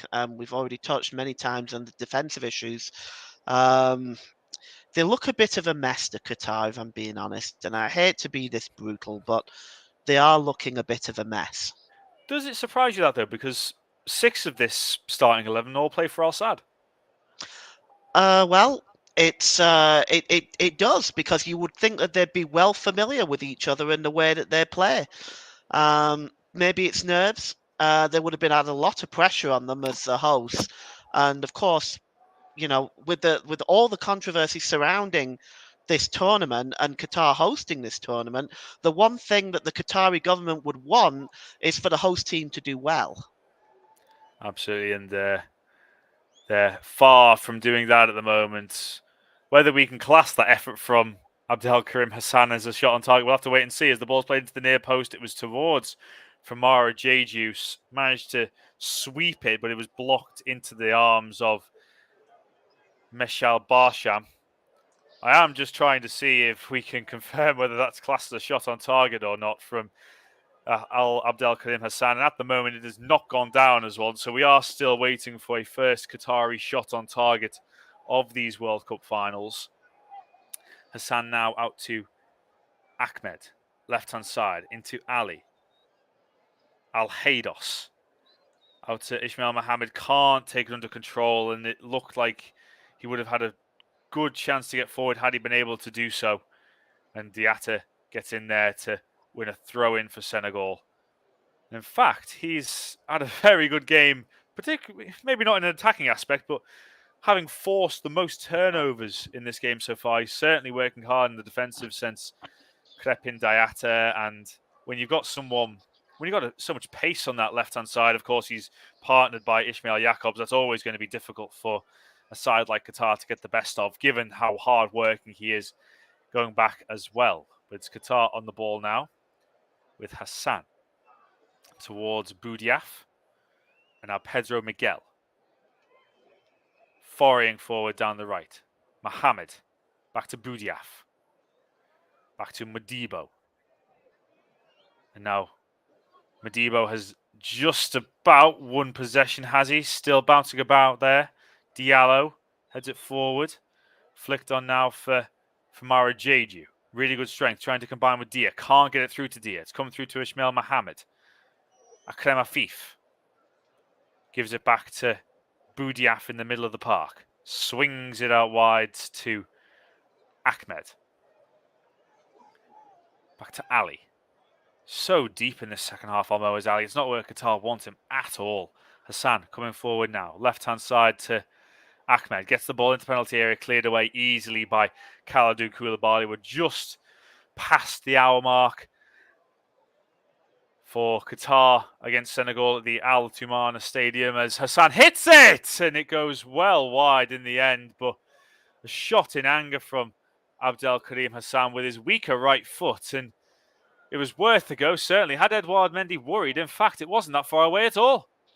No, it was a wonderful strike, and this is what Qatar need to do more often. They need to be willing to take the shots from outside the penalty area, see how they do with that. I mean, that's not that far away. The goalkeeper was scrambling. Probably I think he would have had it covered. I think so. I think he would have saved it, of course, but he was scrambling to get there. But it was still the best bit of quality we've probably seen from Qatar in this whole tournament so far. Also, damning and a fair statement at the same time. Bouladia loses possession. Forward now to Akrem Afif. Al-Haydos on the left. Ahmed, an ever-willing runner over, lapping him as well. Still with Al-Haydos. Out to Afif, who's overlapped him now. Into the penalty area. Akrem Afif's charging forward. That's a good challenge. And Senegal can look to break away with Ismail Assar. And now his Bouladia, left-hand side. Back inside, but it's a poor pass. And Qatar, they just got the bit between their teeth at the moment. It's the most attacking I think I've seen from them at this tournament in terms of a concerted amount of pressure. Modibo now out to Afif. Good control from Afif. Playing into Ali. Good control from Ali! And that's a really good save from Edouard Mendy down to his right-hand side. And that might be Qatar's first shot of the tournament on target. Yeah, I think it was going on target, and it was a very smart save by Mendy. It just, yes, it's on target. Just creeping into that bottom corner. Might have clipped the post, but the goalkeeper wasn't to know that. I think it would have clipped the inside of the post in any case, but there's a really good tip away around the post from Edouard Mendy, who's redeemed himself from his late horror show against the Netherlands on Monday.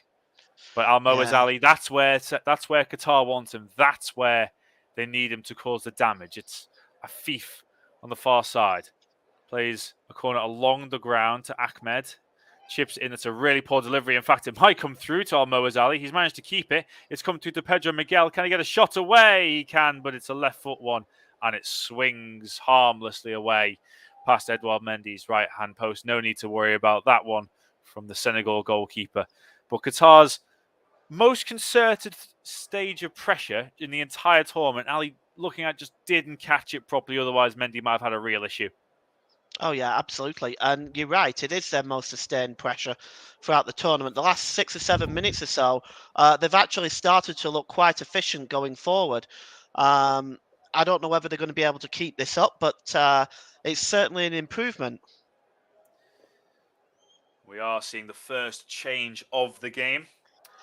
It will be Crepin Diatta coming off the hard-working wide man, and on comes Pathis Cisse of Rayo Vallecano, and for only his second cap. But Diatta did really well down that side to combine with Ismail Jakobs. But now a chance for Cisse to make his mark, and It's interesting how Senegal will kind of approach this because they have been under pressure ever since going, well, certainly the last 15 minutes or so, really since they went 2-0 up in the match. And whether they'll want more goals to give themselves a really good chance on the goal difference, we'll have to wait and see. But they're coming forward now, are Senegal.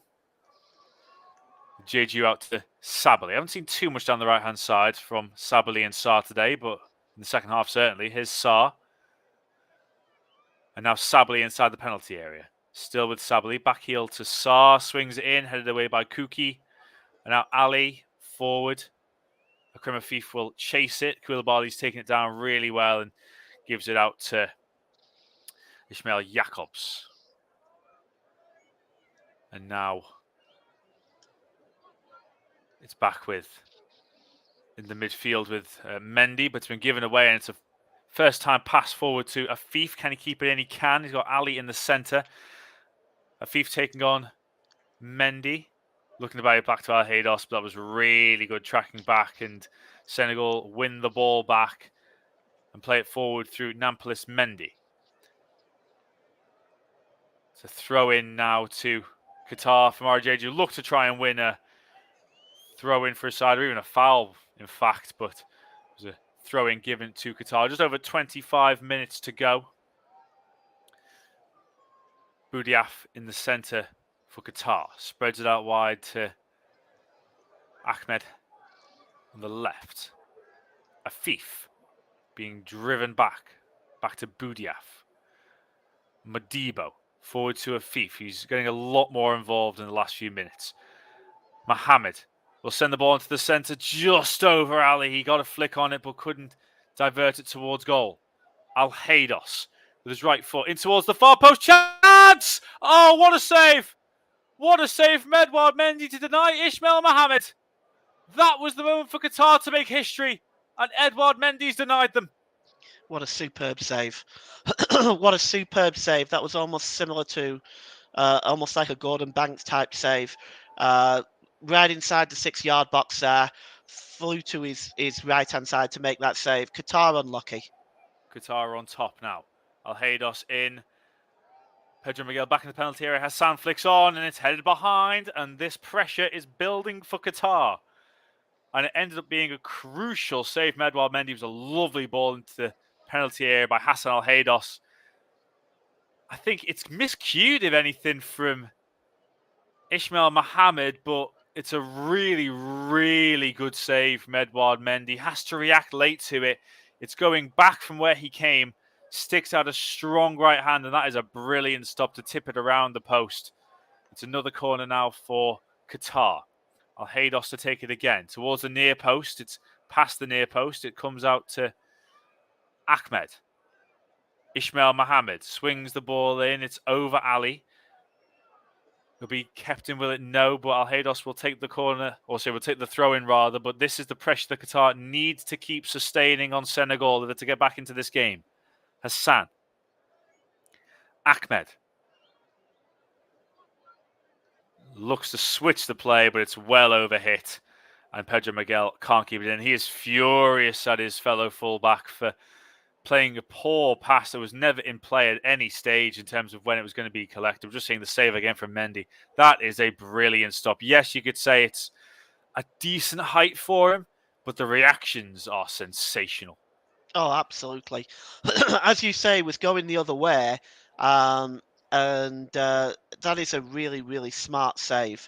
And I I have to be honest, those are always the hardest to save when you're going the other way and you have to do a reaction save like that.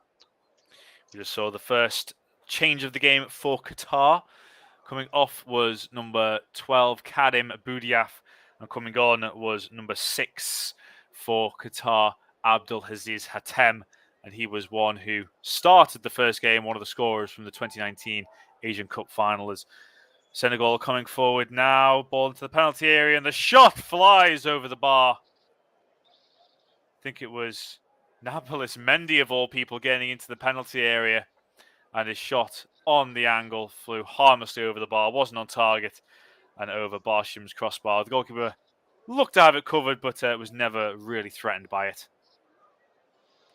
Yeah, more chances. And for Senegal, I mean, they'll not want to concede one, but they've been under pressure in the last sort of 15 minutes or so. I mean, real pressure. I have to take my hat off to Qatar. In the last 15 minutes, their performances have been like night and day. It's been completely out of context with everything else we've seen from them so far in the tournament. 70 minutes gone at the Al Thumana Stadium in Doha. It's Qatar 0, Senegal 2. Goals in each half from Boulaïdia and Famara Jeju give Senegal the 2-goal cushion, but Qatar really are coming back into the contest. Ismail Mohammed, the flick now from Ahmed on the far side, and there was no one coming in. It was a nice idea, but there was no one to receive the pass from Hamed Ahmed. And it went all the way through and collected by Edouard Mendy. And we are seeing whether it's Senegal sitting back or inviting pressure, but we have seen a much more improved display from Qatar in the last 10, 15 minutes or so. And I know it could be too critical to say, but it makes you wonder where this performance has been. Absolutely. But I mean, they're starting to find the right passes. Their approach play is definitely improved. So it's definitely good to see, and they look quite good at the moment. And again, Qatar receiving a throw in there after poor play from Senegal.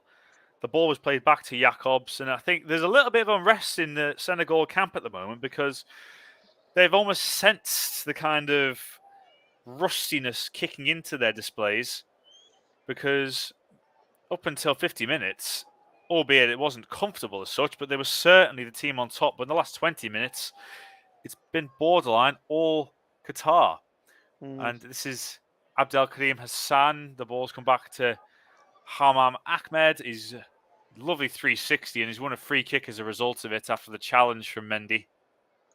Almost fell into the challenge, has to be said, but in any case, it was going to be a free kick to Qatar. We're seeing a double change for Senegal now. First up is Ismail Assar coming off. He's been quiet in the second half, played much more of a role in the first period. Just waiting for which side of the pitch to come off. Of course, players are directed to the nearest touchline, but how often do we see that? In fact, we're going to see these changes after this Qatari free kick, as is the old saying, don't make substitutions when defending a set piece.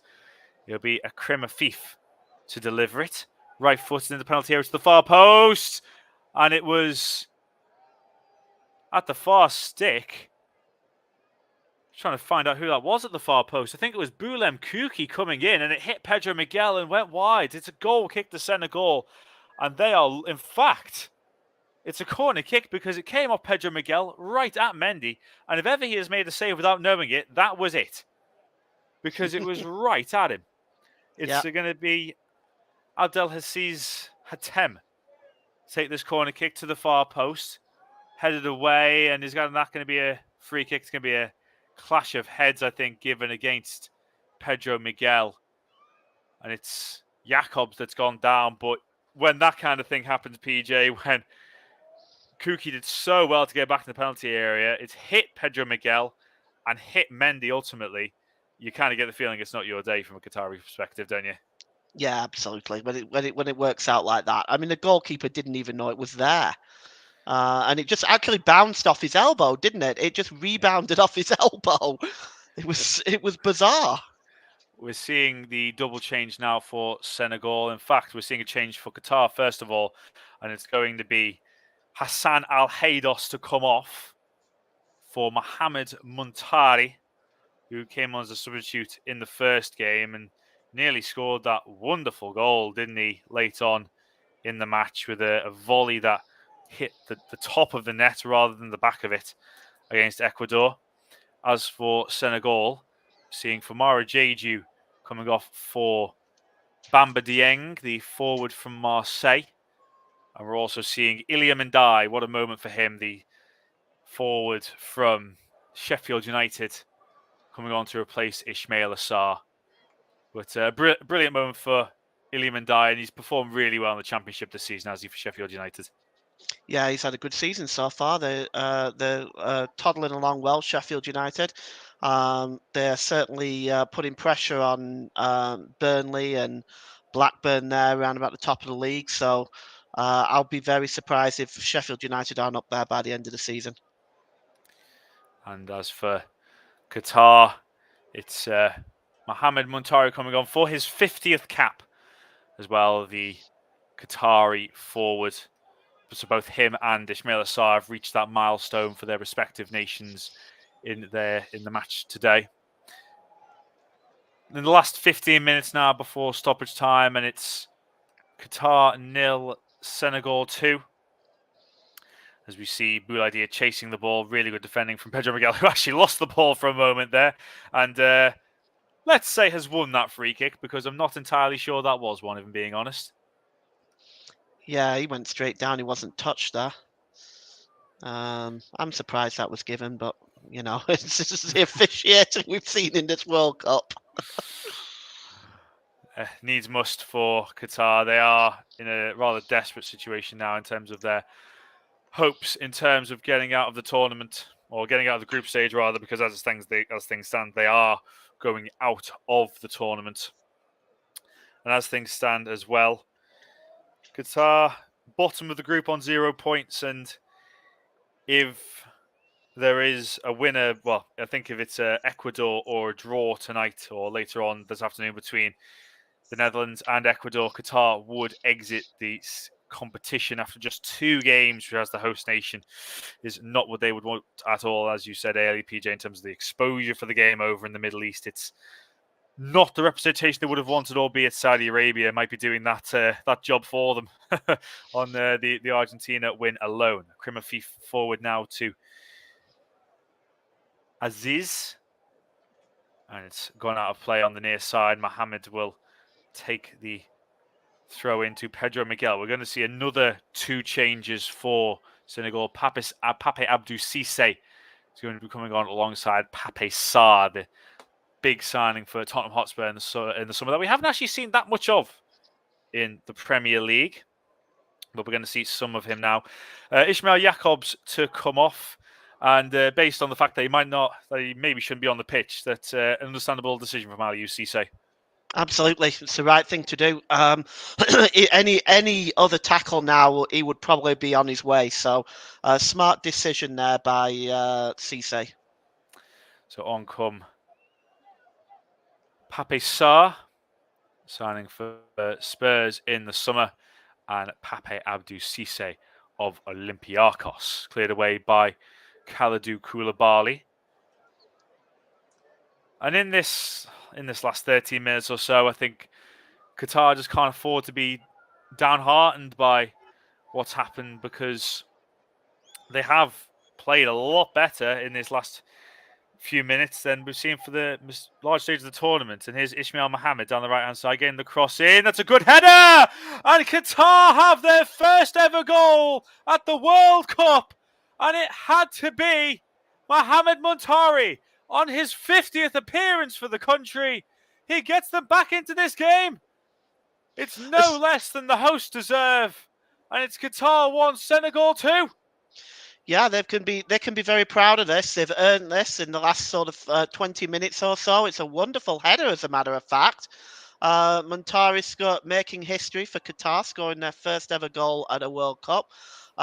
This might buoy them on. This game is not over yet. This might be a very interesting last 10 minutes, and plus whatever ridiculous amount of stoppage time I'm sure will be added. But look at this header. He's not picked up, but he gets up high. There's lots of hang time there, and just directs it away from Mendy. He had no chance with that. Mohamed Muntari etches his name into Qatari football history. Their first ever goal on the world stage, the World Cup, on his 50th appearance for his country. It's his 14th goal. But all that matters for them now is that they are back in this game. However, that's another poor error from Boulem Kuki, and it's a rather needless corner conceded. He had no idea where his goalkeeper was, wasn't even looking at him, flicked off his head, and it's gone out for a corner kick to Senegal, and that is not what Qatar needs straight after getting back into this game. It has to be said, it was a wonderful cross from Ismail Mohammed as well for Mohamed Montari. But they've got to defend this corner kick now. It's a low one in from Pape Sarr. And it's tried to be met by Bemba Dieng at the near post. And it's been put behind by Pedro Miguel.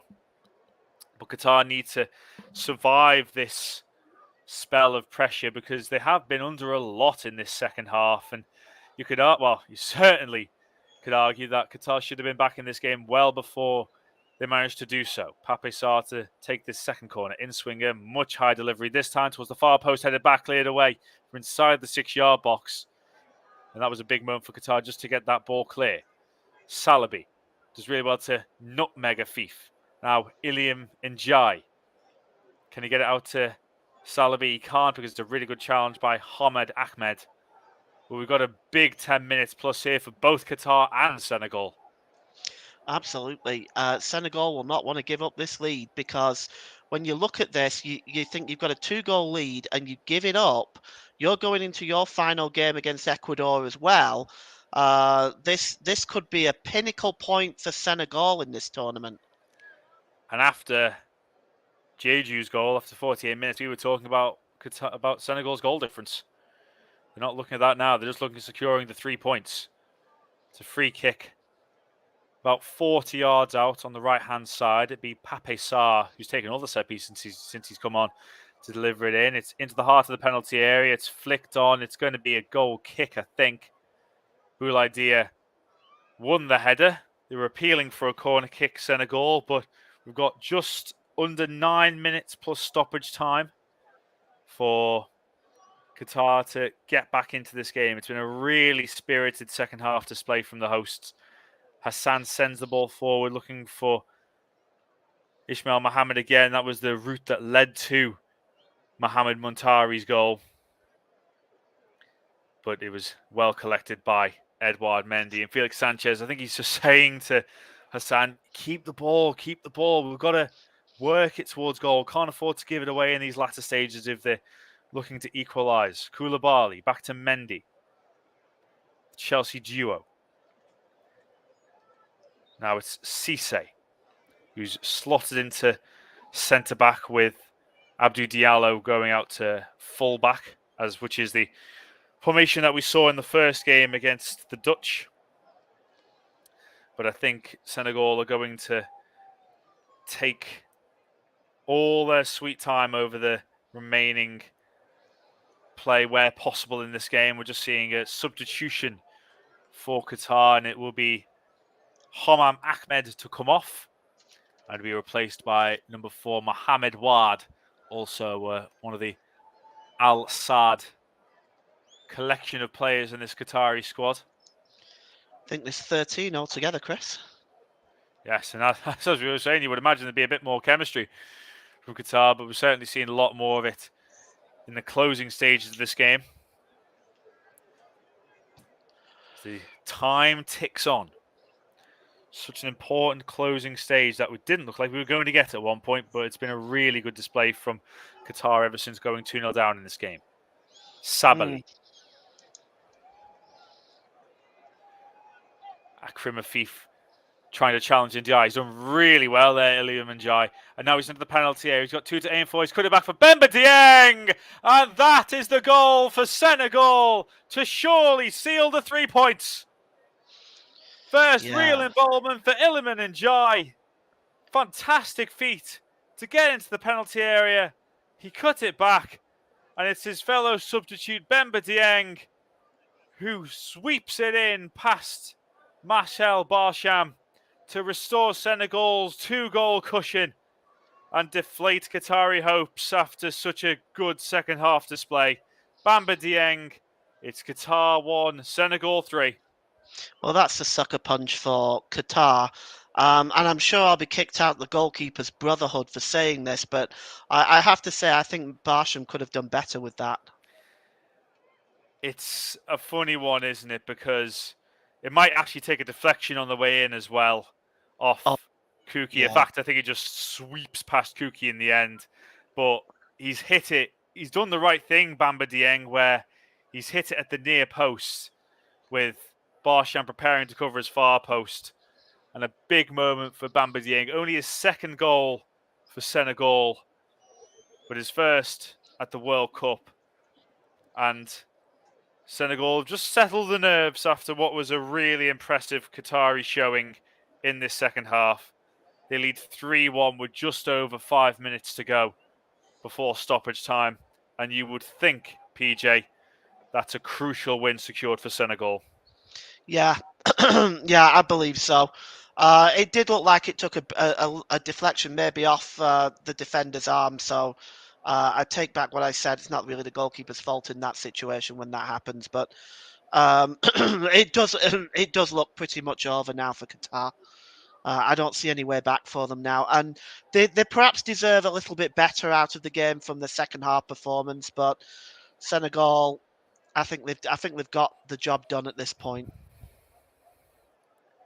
Just over 5 minutes to go until stoppage time at the Al Thumana Stadium in Doha. Mind, of course, we've got 2 more commentaries later on this afternoon, brought to you by the commentary hub of the World Cup in Qatar. We've got Nicholas Jones, who'll be covering Netherlands versus Ecuador, and then Mike Harneman for the big one, the one that we're all looking forward to, for England against the USA. What a matchup that promises to be, with England potentially securing their passage through to the knockout stages with a game to spare. Mohamed Ward slotted in at left fullback after Homam Ahmed came off. And now back with Cisse in defence for Senegal. Koulibaly out to Salabi. Koulibaly again. Back to Idrissa Gana Gueye. Koulibaly. Edouard Mendy taking his time and just about getting it away from Almoez Ali. Cisse sending it forward. And it wasn't quite collected by Bamba Dieng. In fact, it was given away to Modibo, but Senegal win the ball back now. Sarr gives it away, and Modibo can just about pick it up. It's Ismail Mohamed. He's been taken down on the edge of the penalty area, and it's another yellow card. I think it's for Cisse, who is tracking back. It was a really poor giveaway in the midfield, and it's Pathé Cisse who picks up the latest yellow card of the contest. Yeah, deserved in my opinion. But when I look at it, the tackling just has been pretty poor from Qatar in the first 2 games. But they've, I think, like I said, I think they played well in the second half, and they've been a little unlucky. I felt they deserved more today, and yeah, that's a very unpleasant tackle. Looking at that again. If we talk about players from the host nation maybe trying to put themselves in a shop window in exposure like this, I think Ismail Mohamed is certainly someone who stood out for Qatar, if not just today, at least in their 2 games so far, as someone who looks like he's got a bit of quality about him. Yeah, yeah. I mean, I think that when you're looking at some of these players, I think we haven't really seen. We've seen this period of play in the second half. To Hassan, and he's whipped it around the near post. It was taking a really quick free kick. If you remember Ellen White all those years ago for Notts County, it was very similar to that, where the ball was just rolled into the path of Abdel Karim Hassan, and he whipped it left-footed at Edouard Mendy's near post, and another yard or so, and I think Mendy might have had a shot that he was going to be very worried about. Yeah, he wouldn't have got there, would he? It was a wonderful effort, but pretty unlucky, really. Just the wrong side of the post. Diallo forward to Boulaye Dia, the scorer of the first of Senegal's 3 goals today. Looked like he'd won a corner, but the referee's given a goal kick, which Boulaye Dia can't quite believe. We've just seen the replay, and yes, I can guarantee you that was a corner. And in fact, the substitution earlier on, which you can blame the graphics for this. It wasn't Mohamed Wad that came on, or in fact, he came on along with Tarek Salman because he was the one that did clear the ball away from Boulaye Dia there. In fact, they both came on at the same time with Pedro Miguel also going off on the right-hand side of that defence. But it would help if they showed both substitutions. Oh, it's helpful, I know, because they make these substitutions fairly quickly. And I know I was watching when I was doing my game the other day. It was the same thing. Sneaky substitutions came on really quick, and them not being shown on the screen. Sneaky substitutions. I like that. I like that. And now Qatar on the far side with Abdel Karim Hassan. Certainly isn't afraid of getting forward. To Afif. Chips into the far post, headed by Muntari, but didn't get proper purchase on it. Diallo away to the halfway line. Bamba Dieng picks up really well and gets the ball away to Iliman Ndiaye. Still with Ndiaye. Going to have 6 minutes of stoppage time. Still Ndiaye, just behind Idrissa Gana Gueye. Otherwise, it was a chance for fourth for Senegal. But really good work from Ndiaye. And he's really enjoyed himself since coming on. Just to reiterate, he got 6 minutes of added time, which, judging by the standards of this tournament, is quite short. Yeah, it is. But again, I can't even see where that's actually come from. But it's another yellow card flash there. But it's very strange. I don't know why they've done this, because I don't think any team has particularly gone about wasting time or done any gamesmanship. So it's almost like they're adding it on for the sake of adding it on. The yellow card there brandished to Asim Madibo. Now it's fallen to Abdulaziz Hatem. Abdel Karim Hassan back to Aziz. And now Afif forward looking for Muntari, but it's been headed away by Koulibaly, who has been excellent again at the heart of that Senegalese defence. Back to Cisse. It's a big win for Senegal, the first win for an African nation at this tournament. The goals for Ghana yesterday were actually the first goals scored by an African team at this tournament as well.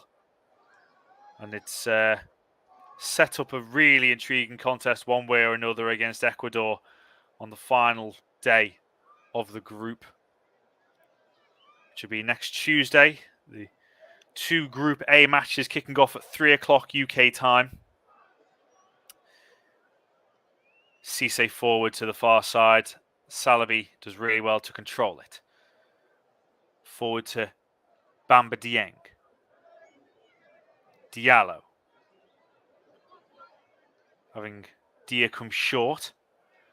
Diallo to Sarr. Sweeps it out to Salabi. Salabi round the corner. To Ndiaye. Salabi gets the cross in. It punched away rather needlessly by Barsham, but Qatar keep the ball. On the far side, it's Ismail Mohammed. Plays it all the way back to Salman. And Qatar have got just a few minutes left to try and make it maybe an interesting end to the game. But I think from what I'm seeing in the crowd, I know we haven't had amazing attendances at this tournament so far, but it looks like the Qatari hopefuls aren't hopeful of a comeback later on in the contest. We're seeing empty seats galore now at the Al Thumana Stadium in Doha. Aziz dropping deep again. I think the game's up for them really at this point. Comes through to Ismail Mohammed. Lovely bit of control, but he can't get away from his fullback, and the ball sent to the penalty area. It's over the head of Koulibaly, in fact, but Senegal can pick it up tidily and look to break away. Could a fourth be in the offing for them here? Not with control like that, it won't, from Sarr, but it's going to come back to Sarr now. And Gueye can't control it, and Qatar might have a chance to go forward here with Madibo. And still with Madibo, it's Almoez Ali. Can he get his goal? Almoez Ali left-footed over the bar. And that might well be the last chance for Qatar with just a few minutes left on the clock. Yeah, it was worth the effort, especially when you're 3-1 down at that point. But at this point, I'll announce my player of the match.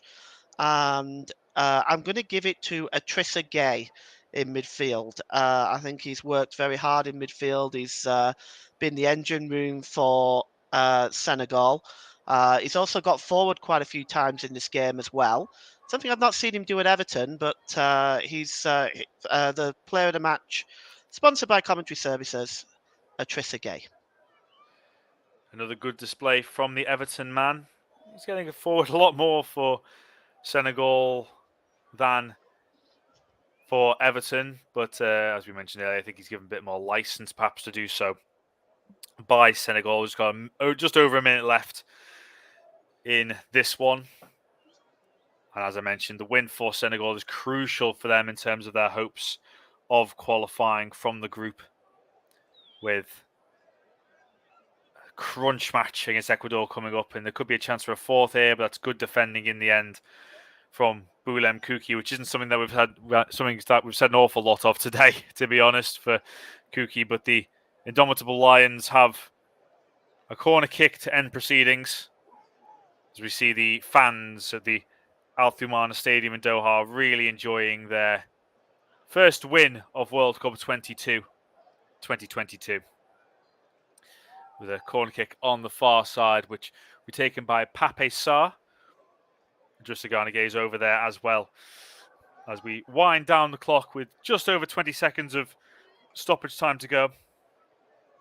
Yay, focused on just keeping the ball, and he's won another corner off Mohamed Wad. Just with 10 seconds to go. And Senegal have done the job ultimately against Qatar this afternoon, against the host nation, and that is full time. A crucial win for Senegal. They've beaten the host nation 3-1 in Doha this afternoon. A result that gives them a fighting chance of getting through to the knockout stages of the World Cup, where it leaves Qatar pretty much on the floor. The deadlock was broken after 41 minutes by Boulaye Dia of Salernitana with a crisp finish at the near post following a mistake from Boulem Kuki. It was 2-0 early on in the second half with a brilliant header from former Bristol City forward Famara Jeju after an in-swinging Ismail Jakobs corner.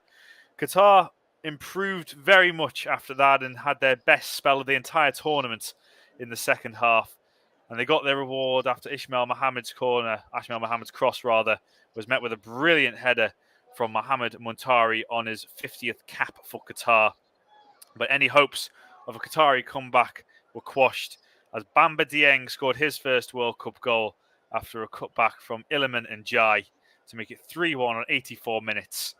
And full time at the Al Thumana Stadium. Before we round up, PJ, your thoughts on, first of all, Senegal's win to put them back in contention for qualification from this group, but also Qatar, who are on the brink of an exit after just 2 games.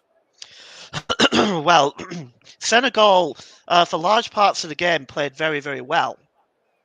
They controlled the midfield. They were pressing. It wasn't always pretty to watch, as we spoke about in the first half. It was quite scrappy. They deserve the win, I think, ultimately. But for Qatar, they can take positives from this performance. In the second half, they had periods of the game where they controlled the game. They obviously got a few shots on goal, 3 in total, including the goal, of course.